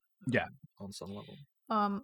The second episode that was that there's also his backstory where he was like, so first of all, in his old life he was actually like a fat dude hikikomori that was like bullied, and that's why he became one. So that's actually like actual solid reasons to become a hiki, right? Yeah, and otaku. And that sequence looked really depressing and dreary. And the bullying was in realistic to what Japanese bullying standards are. Like they actually do that. Yeah. Japanese bullying is like crazy. It's fucking insane. They do things that no one else does. Like undressing you emotional naked. destruction. Yeah, undressing him naked in the middle of the classroom and stuff. Yeah. And then he like died. If you try to pull that here, then you'd get made fun of. Yeah. And then when he died was he went out. He was like kicked out of his house, and they looked on his screen, and he was jerking off to something. There's some implications. I don't want to think about what that was. Yeah, there were some implications of that I know in the LN, so I'm glad they made it ambitious here. Was it like a lot of this? Yeah, something like that. Oh god. But in canon anime, it's ambitious, so I'll go with that. You know, it makes me more ambiguous. I always mistake these words. I think they picked a perfect every podcast. In fact, I have to correct you on ambiguous versus ambitious. Okay. Anyways, and then he like gets kicked out and saves like these teenagers. So I think it was cool, like from getting run over. And I thought it was cool that even though he was like bullied by teenagers, he still ought to save them. You know, some random teenager high schoolers on the streets when they were about to fucking get murdered by a truck. I thought it was kind of cool. So I like that the hikikomori of him was like realistic, like he was fat and disgusting. Yeah. And they kind of doubled down on how weird and creepy it was. Yeah. As opposed to like in a bunch of other things where like a hikikomori will just be like a decent looking average. We will get to that to a show later. But yeah, I think the way they shot it too, like they didn't like show it in excessive detail. Like then they actually used like limited perspective and like certain close-ups to like give you the idea, but not like kind of dive headfirst into it. Kind of like left it to your imagination, which obviously with some people it might think go a bit too far the other way. Yeah, it's typically what a more skilled filmmaker will choose to do. Yeah. I feel like, he's like pretty degenerate, and a lot of his comments, even his current self, is like really, why are you like this? Because it's the same voice actor as Kyon, isn't it? Tomokazu Sugita. It's Sugita, yeah. I was thinking of Gintoki first. I think he was a perfect pick. He is perfect pick, yeah. And I really like his child voice too. Yeah, it's Puck from Re:Zero. Yeah. So I like his voices a lot, so I can get behind what he's saying. I get the circumstances, but I also think like the story will try to make an attempt to make him less of a degenerate and like accept the fact that these people are actual people and not his it seems fantasies, you know. It's like his second chance at life, and now he's going to be like an actual upstanding person. Yeah, I hope that's how it goes. I just hope nothing else happens to that poor green-haired girl. She's adorable. I love her design, by the way. She's so cute. She's so cute. I think she's otherwise by Aikai, I know. Yeah. Awesome. Yeah. Something you didn't mention. You mentioned like the sexual thing, but you didn't mention that the teacher girl voiced by Mona from Genshin actually masturbated to them fucking. The parents fucking in the hallway. I was like, what? What? Why? That was dope. That was cool. I actually like seeing that. Yeah, like this fucking teacher who like comes on home tutelage, and then there's like these parents that are, you know, both super hot and always having sex every night. Then like Yeah, I get And then it. she's like in the hallway masturbating to them, their screaming mounts. And like, hey, this is fucking cool. I like that. Yeah, didn't expect it, but it's kind of cool. So yeah, I think this I is... had to do a double take when I was watching it. I was like, yeah. is she? What? Does she have a fever? Oh no. So yeah, so really good production. It seems to know what it's doing. It knows when to double down on the problematic stuff. Still keep some stuff in clearly. I really like the world building so far. People call it like kind of generic on the front, but I'm like, it has had more world building with the magic than most isekai have in the first 3 episodes. Yeah. I'm sorry to do this again, but you used double down. Did I write it wrong? What should I say? Backtrack? What is double down? Double take, do you mean? Double down is to like hammer down even harder. I was thinking double down means the opposite. It just sounds like it should be. It's also a burger. Yeah. Anyway, Mushoku is good, and I Very hope good. I can give it an 8 by the end of it. I hope I can. Still not as good as ReZero. I hope I can. I can give it an 8 with in mind the stuff that's weird about it. Yeah. If it unweirds, then yeah, I will give it a better score. Yeah. De-weird yourself. Next one, Gotobun no Hanayome, the sequel, by a completely different studio where it doesn't look like ass. It looks better. Next show. No, stop! You can't just skip it. Alright, talk. Okay.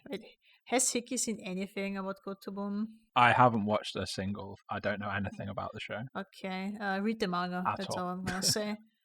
Okay. First season looks like ass. Don't watch it. Second season looks really crisp. Watch it.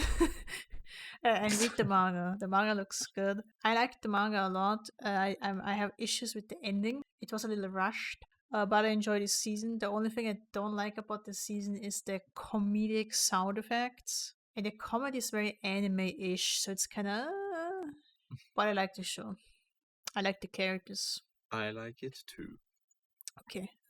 I have no comment. I guess he really doesn't want to talk about it. Okay, next one. Reader of Healer. Someone else, please. Oh boy. Actually, I have to admit I've read a few chapters of the manga, so I guess I have to talk about it. I read a few chapters of the manga because I saw the light novel art, which looks really good. And basically, this is like similar to... Yes, it is kind of similar, but it's not really to like Shield Hero, where the MC is like some kind of RPG role. Like this one is a healer, and Shield Hero it's the tank. But for some reason, the writers never played a video game, so they wouldn't understand that tank and healers are some of the most important roles. So it feels just like someone has had to play support the entire life and was angry about it and wrote a revenge story about it. That's the story. Also, it's a hentai porn parody.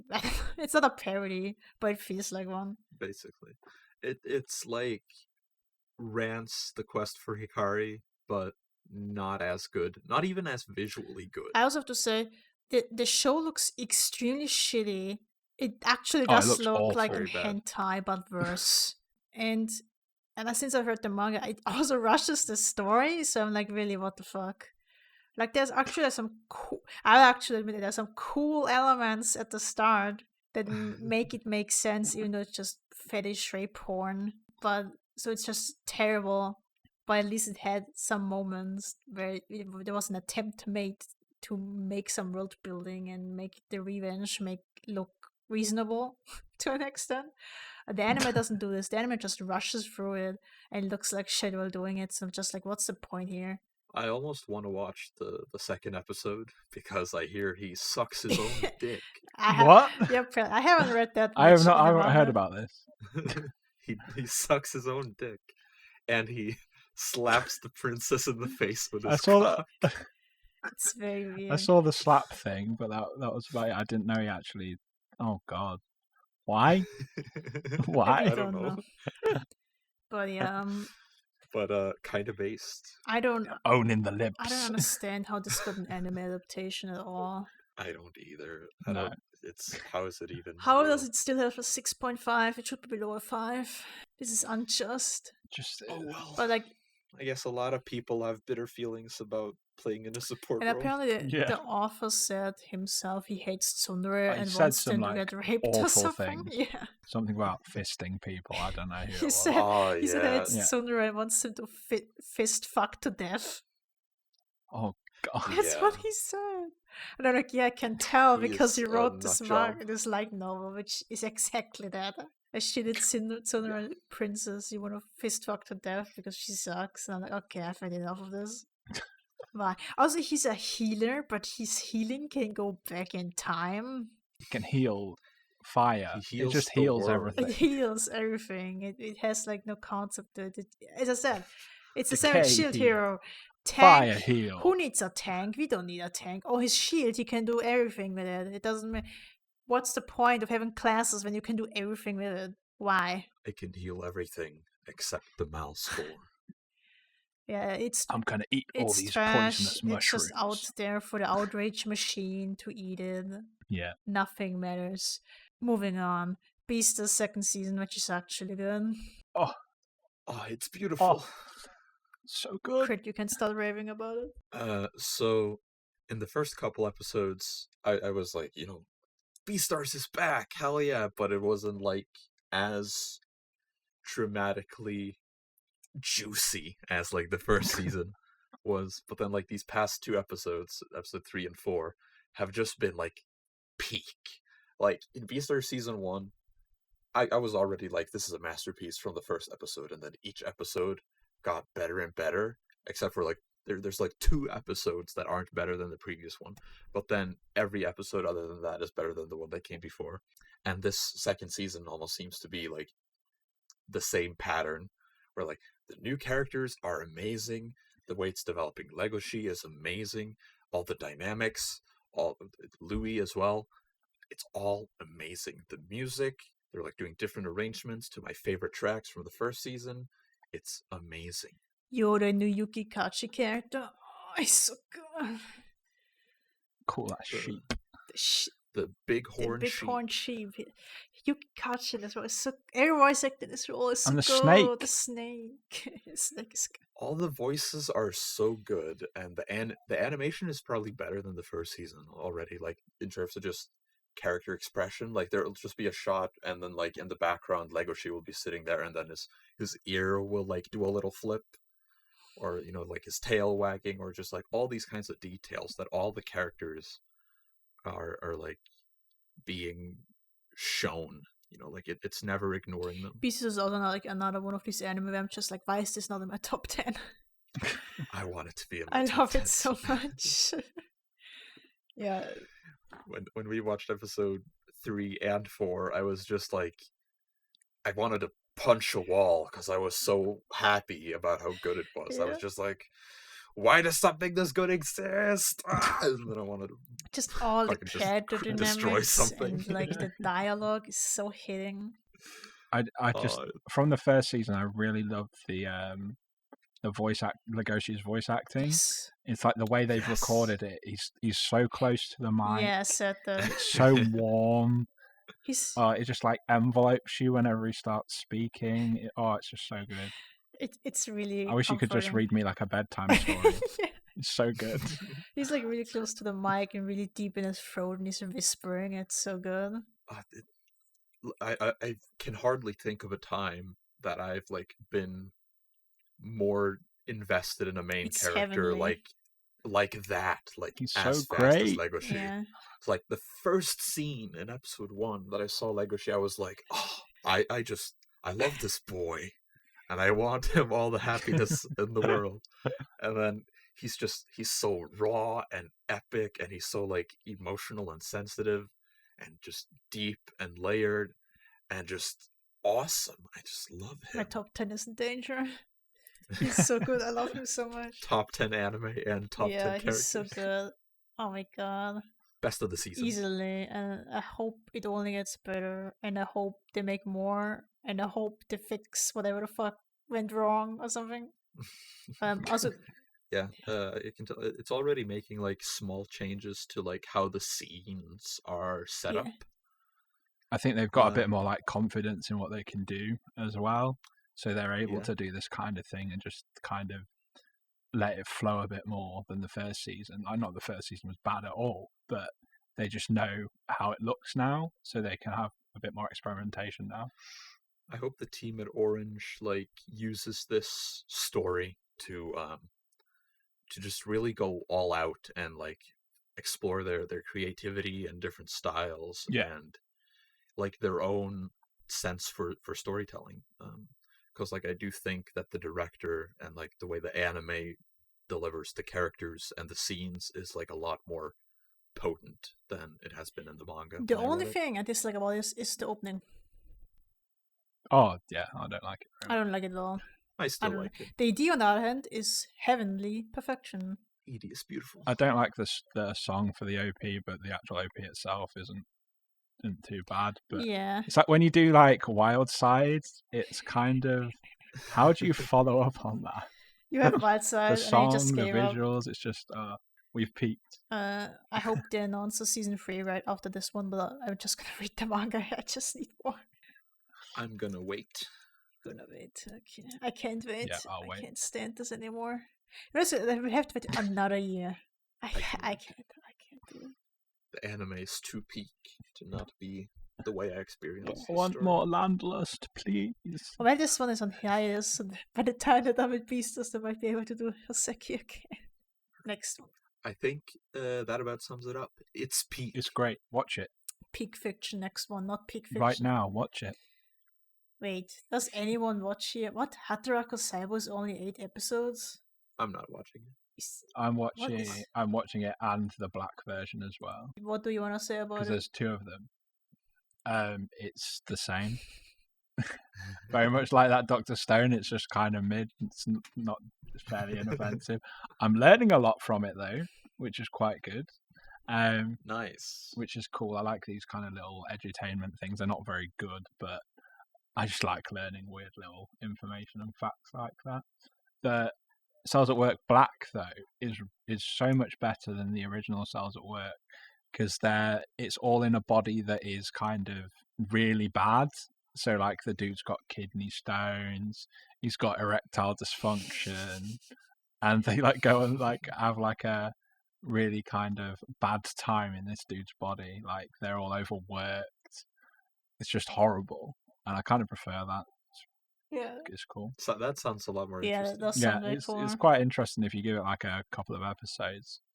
And it's Kenjiro Tsuda's narrating this one as well. Oh, your favorite. Which is really cool, because it's just this is horrible. It's just awful. Things are bad. This body is not going well at the moment. I think in the last episode they did fucked up.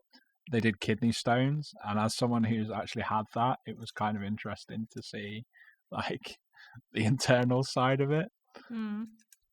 And the ED thing was quite weird because it kind of made you feel bad about masturbating. The amount of work that they were saying went into getting these sperm cells out and ready. And the main character was so they're going to be used, right? They're going to be make a new life or something. And the other cell just puts his hat down and goes, well, some of them it's just used for having a good time. Oof. And the main character is why is this all wasted? And then it kind of ends there, and you're just kind of oh, maybe I shouldn't then. Oh my god, that's cool. Yeah, it's just a cool different thing. It just makes a mid thing just seem a little bit more interesting. Still mid, but more interesting mid. Still mid, but better. Yeah. Okay. The next one would be the Nanatsu no Taizai sequel. We haven't started yet. No, I watched one. Then why even bring it up? Then why even bring it because up? I wanted to remind you. But it's here. It's a 2-core too. Nice.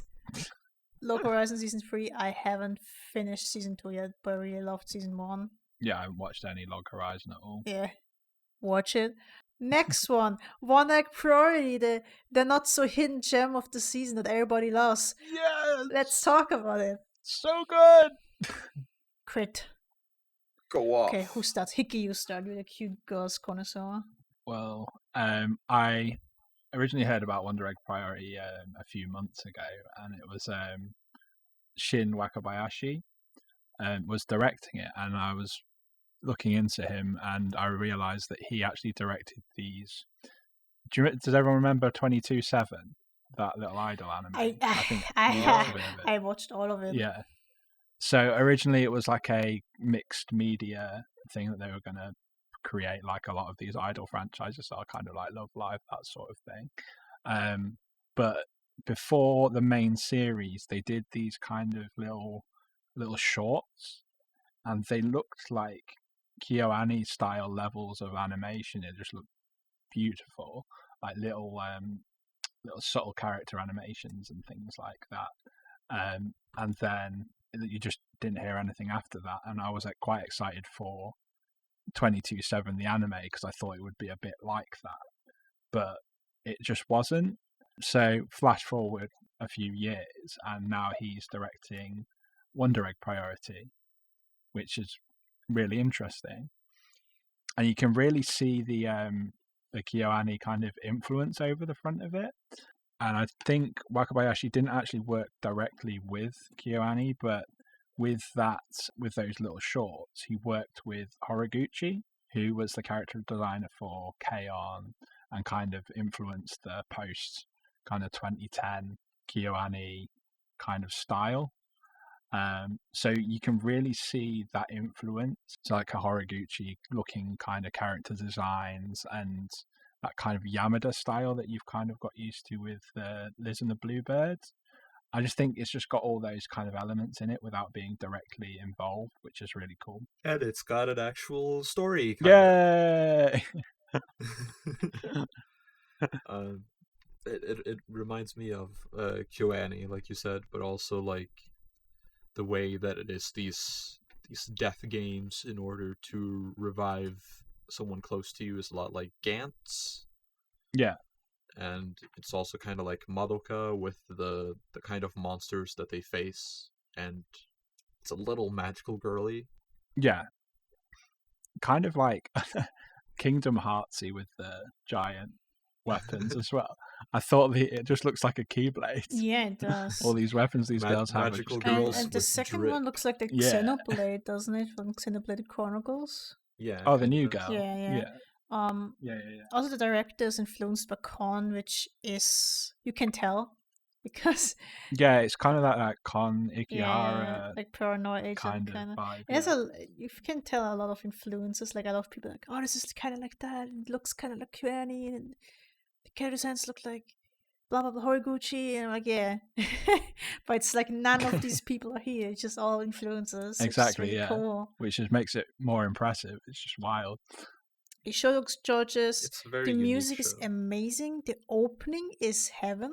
They've bricked in like a mixed music team as well. I don't know who so there's like a main composer, but there's also this I think he's a DJ, and you can kind of hear some of like the more experimental tracks in the background when I think they're fighting the See No Evils, the little CG things. It's kind of like this really strong like bass and drum combination that I think seems like he's the one who's made that.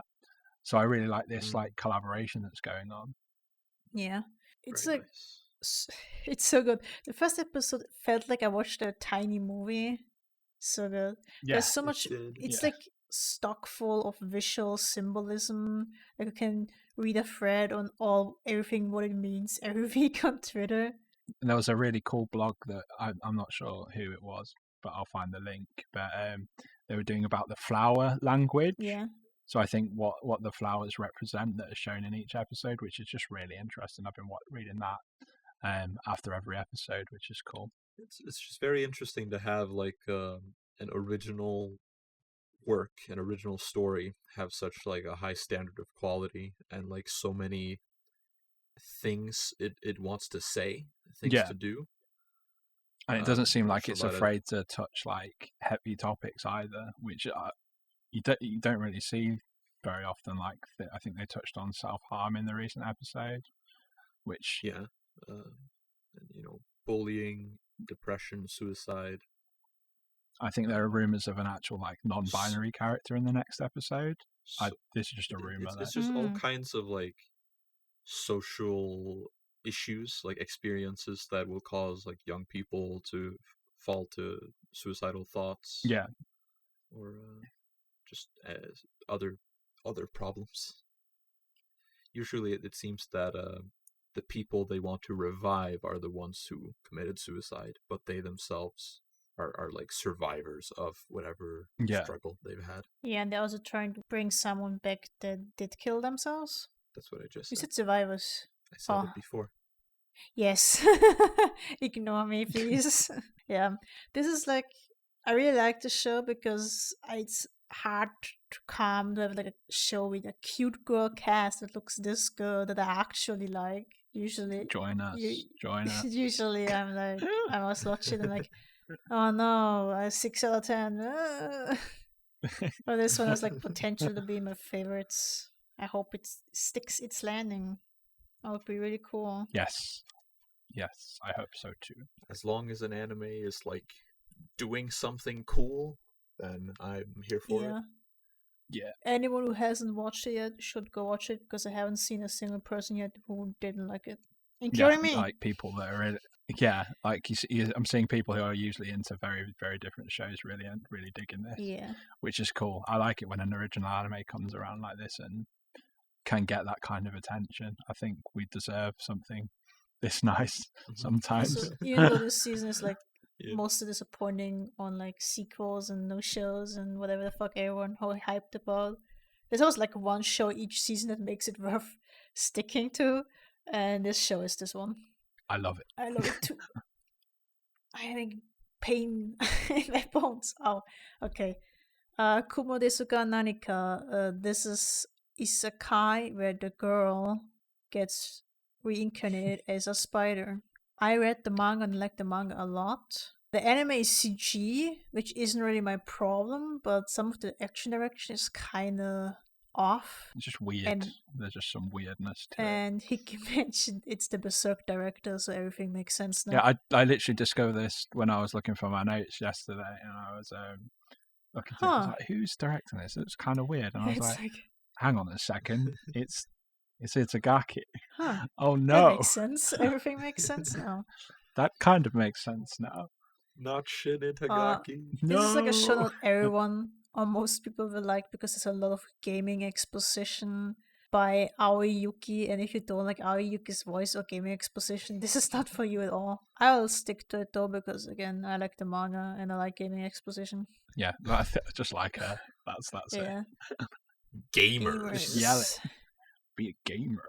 Yeah, that's that about that. The next one is Kemono Jihen. I was kind of surprised by this one. Me too. Though I did watch the PV for this before, and I was like, "Oh, this looks really good. I'm going to watch it now." It's like I think the go on. Sorry. No, you speak. I speak too much anyway. I just really like the character designs. It seems like a solid production. The main little boy is kind of cute. He's just a bit. It's I don't know where to go. I've lost myself again. I think the main boy is very, very cute. Very much my design. It's like a shonen that is like dark but kind of childish at the same time. Yeah, it's got a silliness to it. It does remind me a bit of like Kimetsu, or I guess Gegege no Kitaro. Yeah, it's like that. It's like your weekly monster of the week. We have children as main characters. They're demon, yokai, whatever the fuck, exorcists, shit going on. Yeah. The opening has really good music, I realized. Yes. I liked it. I enjoy it. I would recommend checking it out. It's okay. There isn't much to say about it. It's fairly solid. It's quite cool. That's about it, really. I like not really much watching it. I enjoy watching it. The next one I haven't seen. What is this even called? Have you seen this one, Hiki? Well, which one is it? I've watched most things. Oritake Haireru Kakushi Dungeon. Oh, that one. Yeah, I dropped that after one episode. Basically, that one is so it's a fantasy anime, and the main character is trying to do like an exam or some sort to become like a warrior. But then he ends up getting trapped in a dungeon and finds this legendary adventurer all tied up, and she's been trapped in this like labyrinth for centuries. And she gives him a skill which lets him improve his skills, but to do that he has to do exciting things with people of the opposite sex. Oh god.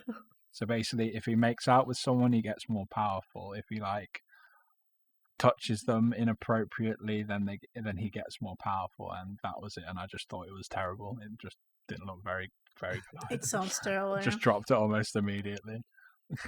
Looks terrible. So yeah, don't watch that show. I think it's the dungeon only I can enter. That's what it's called, which is kind of suggestive. It is. Oh no. Yeah. It's true. Okay, next one. Skate Infinity by Bones. Let's go. Drip. Let's go. Hiroko Utsumi's back. That's the show Drip. Gnarly. Finally, a Bones show.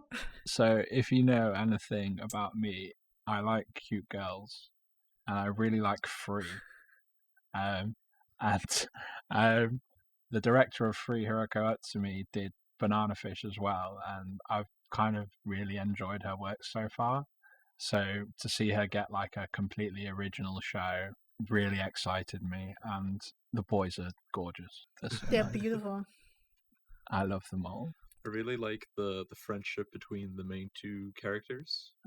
The red-haired guy is like super cool and fiery and excitable, and the other one's passionate. Usually I dislike this archetype, but he's good. And chill guy. But then they're very good friends. They're a very convincing friendship. Yeah. The outfits are like super goofy. Everyone in the show takes skating super seriously.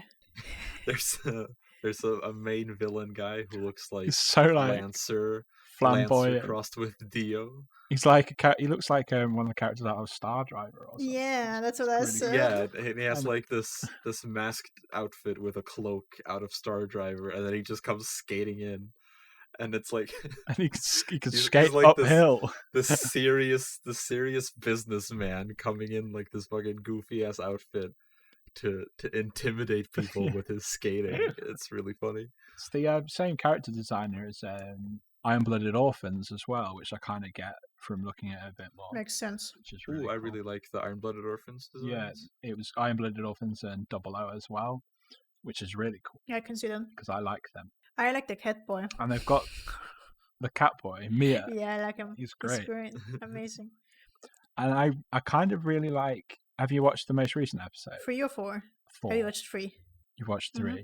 Well, the redhead guy, I'm really interested in how he's going to go forward, because it seems like Langa, his friend, is actually kind of nearly at the point of surpassing him already. Mm-hmm.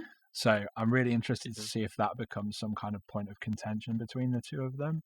Like the redhead guy will kind of feel a bit left out, that the friend is actually becoming even better. So I'm interested in that, if that's going to bring out some drama as well. Yeah, because the red-haired guy has like not been that accomplished at his skateboarding, even though he's like clearly skilled. Like he knows a lot about it. Yeah. All their opponents only care about Langa. Yeah, not about him. I love that he's. I really like Shadow as well. Encouraging. Yeah, he's funny. Oh yeah, Shadow working at this flower shop. It's so funny. This really wholesome guy, and then he puts on like the kiss makeup. Yeah. It's really metal. Drives his little pink car. It's great. I like Mia's like this skating prodigy kid, like a 12-year-old or something, and then when he goes skating in his free time, he just puts on this cat outfit. Yeah. With a tail. Great. The skating is so well animated. Yeah, it's so good. And I really like that Ranga is like an actual snowboarder. Yeah, it's like they're all skateboarding, but they kind of all have like a different style, and that animation kind of shows that a bit more. Like you've obviously got Langa snowboarding, and you've got like Shadow seems to be quite flamboyant and doing tricks and things like that, and throwing things at people and being quite underhanded. And then you've got that like AI skateboarder Yeah. which is kind of cool. I was like, Tony Stark. yeah, you've got a 6-pack skater and you've also got a AI skater as well. And it's just, I just like how over the top it's going without just seeming just dumb. Yeah, it's like really over the top. It's very anime. It takes itself very seriously, but it's presented in a very unserious way, so you can chill about it. I love it so much. Yeah. Well, there's also this green-haired guy that's like super beefed up. It's so funny. Yeah. And he's got kind of like a argumentative relationship with the AI dude. Yeah, it's quite cool.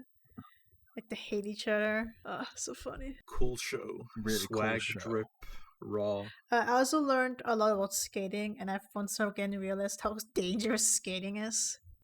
It takes like super long to learn. You're not going to give it a try? No, it starts hurtful. Like Ranga learns it and he just falls down 300 times. No thanks, I pass. Completely bails. Yeah, I would not do that. Oh, and the music as well. The music's really good. Yeah, the music's really like good. it. And the opening is also really cute. Yeah. Yes. Very cool opening. So yeah, that's a good show. Let's go to a not good show. Shakucha Tomozaki-kun. Oh, the gamers. Great to do this one. So Tomozaki-kun is a show about a guy who has never spoken to another person in his life, written by a person who has never spoken to another person in his life. It's about him being a gamer who sees the world all through like this gamer logic, and he's like so completely such a caricature of like an otaku kind of guy, and it's just so fucking offensive how fake it all feels. So it's like he's like the #1 Super Smash Bros. Player in the country, and then this pretty girl in his school is the #2 Smash player, and she becomes like his life coach. So they just like encounter each other by chance, and then without even like talking to each other, she's just like, "You're just a bum ass hikikomori who has no social relationships and no friends. Ugh, I'm so disgusted at how little of a social life you have." And it's like, you haven't even talked to him. She just looks at his clothes, which would also how be dare like you him wear being a ripped-up poor clothes. person. How dare you wear such clothes in Yeah, front like of he me? could have been poor, you fucking asshole. Yeah, and it's just such a weird, unnatural way for her to just spit the point in your face about like what the story is about. And then in that same scene, after she's just got off insulting him and saying like, "You're not worthy standing in front of me with that bum-ass outfit," then she's like, "Come with me and I'm gonna be your life coach now going forward." It's like, what? Why would you do that? Like, in the same scene, she was literally like, I'm so disappointed, I'm not even gonna talk to you anymore. And then she just pulls him by the hand, like, "Come with me." It's like, why? And why would I go with you? You're a fucking asshole. They also try really hard to make Tomozaki look cringe. I mean, he is. But he will say something, and he'll be like, "Oh no, I shouldn't have said that. Panic. And then nobody reacts like it's concerns. I feel like people really don't understand like where the line of this is intentional goes. Because like, yeah, he's a fucking cringy otaku loser, but like that's not what makes the show itself cringe. It's like it's the way it's delivered. Yeah, like the things he says are things that no one would say, and then like the way that other characters react to it, and that like he himself inside his own head reacts to it. It's like, it's so fake. In the second episode, there's this other hot girl in his school who is just like weirdly interested in him for no reason, and then he says some dumb shit about like, "Oh, I'm just amazed at how benevolent high school girls are," and then she just is like, "Ha, you're so funny, Tomozaki, haha." And like people just seem to really take an interest in him and find him really endearing, but he's just insufferable. Like the show is trying to make you think that like, yeah, he's kind of cringe, but he's like endearing and cute. But like, I fucking hate him. I want to beat him up. I hate him I want to so beat the much. shit out of him. I want to fucking spit on him. Oh no. Shit talk has come. But yeah, like he says things that nobody, even no matter how cringy you are, would ever say out loud or in the head, and then characters react It to just it. feels like the Yeah, sorry. the characters react to it like in a way that nobody would ever react to it, and then he acts concerned about it in a way nobody ever would think. And, Yeah, like he says this really weird, unfunny thing to this blue-haired girl, and then she just starts laughing, and then people are like, "Oh, what are you laughing about?" I'm like, "Oh, you should listen to this. Tomozaki is hilarious." And then this popular guy walks in, he's like, "What are you laughing about?" And then she tells it, and he's like, "That's it? That's not funny." And then she just starts fucking like dissing this other guy who just walked in, like he's some kind of bully douchebag who was like putting down Tomozaki. Like he didn't do anything wrong, but these two girls are just like ganging up on him and fucking insulting him for no like reason. the brown girl is like friends with this dude, right? So she just starts shitting on him and like insults him on his recently failed relationship. Like, oh, you got dumped, asshole. He's just standing there.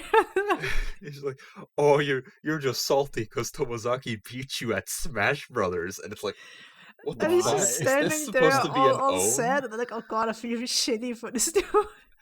Yeah, like she's like, you're just upset because he owned you at Smash Brothers, and then everyone in the class goes silent and like looks at her, them like, holy shit, she fucking said it, destroyed and then it. Tomozaki's just like, oh come on guys, I'm only so good at Smash Brothers. Like she really shit on her friend she has known for a year because of this guy she has known for 2 days. Are you serious? Like it's supposed to like be a W for Tomozaki. It's supposed to like kind of be propping him up, you know? So like the show is not like beating down on him. It's not like saying like this guy is a fucking cringe loser. Like he is, but it's like really fucking mollycoddling the show is him, already like, stroking his really stick. treating him special and like trying to show how endearing he is and how everyone else is, you know, like all the girls kind of like him, but then the other guy in his class, he's like a douchebag even though he did nothing wrong. Yeah. It's such a fucking contrived, artificial, fucking insufferable way to write characters and dialogue. I just hate you it say what you wanted to say. so much. I was just gonna say that it seems like the subs are kind of doubling down on the cringiness of it, and I don't think that helps at all. It's just like, I wonder if they're just just reading the dialogue and just going like, well, we can localize it and just make him sound even worse as well. And I'm not sure if that helps because he does say like gamery terms, because I know like kamige and kusage are like Japanese terms for shit game or good game. Yeah. But that's all I can really take from it. Like, I'm not sure if the words he's actually using are as gamery. It's pretty accurate. Yeah, okay. From what I've heard. Fair enough. But yeah, it's just really bad dialogue. The second episode, there's this scene where the girls just see me make out in the middle of the classroom, and I was so confused. What? Yeah. I didn't even watch this episode. Like the main girl starts. What did she do? She grabbed like the tits of the other one or something, and like the other one like bit her ear, and they were almost about to kiss or something. I'm like, what is this? Why am I watching this? What? They're just like getting down to it, and it's like, this is assault, and it's just treated like this normal thing, and I really believe that this author has like no idea of human interaction. That's why they wrote it as like a profound realization when Tomozaki is like, I see. So when you're in a conversation, you have to bring up new topics. This is how you talk. And build on other people's topics. This is how communication works. It's mind-breaking revelation that in a conversation, one is the instigator and the other is the responder. No. Yeah. But yeah, in the scene where they make out, it's so weird, and oh my god, and like it's really framed sexually, and I just had the feeling the author or whoever was responsible for this watched like one of these shitty horror movies where two girls make out for the boys, like lesbian porn. Kind of showcase. It's just like fetishizing these two girls, like kind of macking on each other, because like these are the two girls that are like connected to Yeah, it's Tomozaki. like, oh, popular people make out with each other to turn on other guys. I'm like, what the fuck are you talking about, dude? Did you watch some American horror movie? I've never seen this in my life. Exactly. Like, it's so weird. It's sexual assault, as he has already mentioned. Also, it's weird and confusing. Stop, please. I just feel like you have to be really dense to try to justify all of this stuff as intentional, because it's so clearly like I see what the author is trying to do so blatantly, Yeah. but they want to convince me that like it's this perfectly communicated story of self-improvement, and there's like nothing more to it, and there's nothing weird about how it's written. There's nothing that's like not realistic or believable. It's all like very realistic comedy, drama, rom-com. You don't understand. shit. He's a cringe gamer, so if he talks like a cringe gamer, it makes sense. I'm like, what are you talking about? I'm also a cringe gamer. I don't talk like this. What are you talking about? Plus, he isn't even that socially awkward. Like, he sits in the middle of class and is just minding his own business. He can just talk normally to everyone else.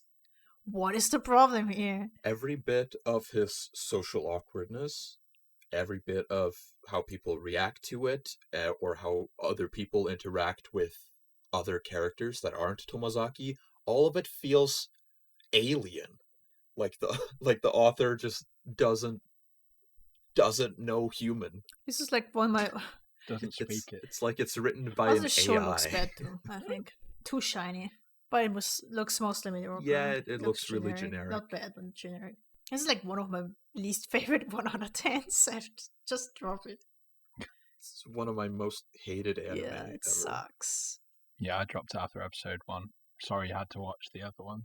Yeah, I decided to watch it, and it was worse than I anticipated somehow. No. It was bizarre. We're quite a way past 2 hours now, so we should try Yeah, to wrap we this have up. so much left though. There's so many. We can fire around. Okay, Yuru Camp Season 2. It's good. Moving on. No, I'm joking. Yeah, it's the same. If It's you more like Yuru Yuru Camp, you will like this one. The backgrounds are still great. The production is good. There's a new character, something like that. Next one. Tatoeba Last Dungeon. I don't even know what I watched. The guy's like overpowered and can like hit things really hard. It was I fine. really liked how long the title was. Yeah, it was fine. Nothing mind blowing. Nothing too terrible. Moving on. Urasekai Picnic looks like shit. It has like these wide shots with CG character movements. It's just the CG for like no reason. It's like Yeah. they could be done with this tiny little animation, but it's just CG for no It's reason. like really bizarre plotting, and they explain like how to beat a monster, and I'm like, I have no clue what you just told me. It's all very vague. The visuals look like ass, and It's not vague. It's very mumbo jumbo. yeah, it's Right, just yeah. blah blah blah blah. I'm like, okay. Like, it's not tactical. It's not something I will remember or will have to remember at all. The only thing I can And it's the Steins Gate director as no. well. What? Yeah. It's not Hamasaki, is it? The Sure. mighty have fallen. Are you serious? The only thing I took away from it is that the blonde girl is supposed to be really hot because she's like really slim and shit. But can carry like a massive machine gun. Yeah, and she has a gun. Oh, it is the Steins Gate director. Are you serious? Yeah. Okay. All I know is that I watched it and this one guy's face morphed in real time. It's really weird. There's a reason it's below a 7. Maybe some people are into the weirdness though, so check it out, I guess. 2.43 Akai Haikyuu new. Budget high. Oh, I was about to ask, like, what was this show even? It's the volleyball. It's the volleyball drama show. The drama is kind of weird, and the sound design is really bad. Yeah, it's like yeah. it's just not the best looking show. Yeah. It's just kind of generic, and it uses some like character conflicts from Haikyuu. Yeah, like the main conflict is from this guy that's kind of like a mix of like Tsukishima and Kageyama into one. Yeah. And it's like almost the same like king of the court kind of situation. It is, yeah. Exactly. Oh yeah, that's what I said. I completely forgot about that. It's basically just the king of the court arc. A show. Yeah. Again. Yeah. I think this is an adaptation of a novel, but yeah, the sound design sounds like they're hitting metal. That was very weird. And the drummer is kind of awkward and dramatic, but I guess it's fine. It's not horrible or something. I guess it's average. They've all got like a really heavy accent as well. If you've noticed, they have like, I'm not sure what part of Japan it's based in, but they say it sounds like almost like a Chinese-ness to it. Crit, did you notice anything? You're the accent guy. I've noticed it. I was watching it a bit more. They say like yayo a lot, Crit. which I don't know what that means. Crit. Yayo. You know the accent. I barely was paying attention. You should when we admit watched that, it. you know. I think it's like northern Japan. Hokkaido? Maybe? I'm not sure. There's a lot Isn't of this snow. Hokkaido? Might I be think this is Hokkaido. based in Hokkaido, isn't it? There was snow, so I just assumed it's Hokkaido, I think. I was like, they have a funny accent. Okay. Next one. Non Biyori Nonstop, same as Yuru Camp. If you like Non Biyori, this is the same thing. It's same good. It's good. Watch it. I think more consistent than Yuru Camp as well. Like, Yeah. I think I mean, throughout all 3 seasons yeah. of Non Biyori, it's just I mean, I as like good as it Non always Biyori is. way more than Yuru Camp. I like the characters more. The only thing I don't really like. The only thing that I think is better in Yuru Camp is like the character art and designs. The background. The backgrounds are also great. They're a bit more interesting. Okay, yeah, I get that. Same shit. I'll allow it. X-Arm, best show that ever has lived. Looking ass. It's the worst, but not my most hated because that's still Tomozaki. I mean, we didn't even watch it. We just watched someone else stream it. I've been watching it weekly. Just because it's so Do funny. you want to comment on it? It's just like the incompetence behind how it's made. It just makes me laugh so much. Like I really like the lowest rated. I like the controversy with the supposed kiss. Like there was like this kiss that was meant to happen that was all whited over, and people were like, "Oh man, why is it so censored?" But it turns out that it's just because they didn't know how to animate a kiss properly, so they just put like a white thing over the top of it. They can't animate the mouths. No. They just And just the eyes are always open all the time. They just made up a random S studio and put a bunch of people on like a CG project. I think the director's like a live action director as well. He's never touched anime in his life. The staff isn't really equipped for this at all. And it's like a Crunchyroll, what is it? Original or some shit? Supposedly. They just found a bunch of random ass people and put it on a CG project. That's where your subscription money is going, guys. Crunchyroll just pumping out garbage. They haven't done anything in their life ever, and they just get a CG adaptation of a manga. Yeah, I mean, the manga doesn't seem to be that was going to kill all the sci-fi anime. I mean, it was going to be the best. I haven't seen anime. a good sci-fi in a while. What was the last good sci-fi? I liked Psychopath season 3. When did that come out? 2 years ago? Who knows? It was last year. I think it was in 2019. Oh no.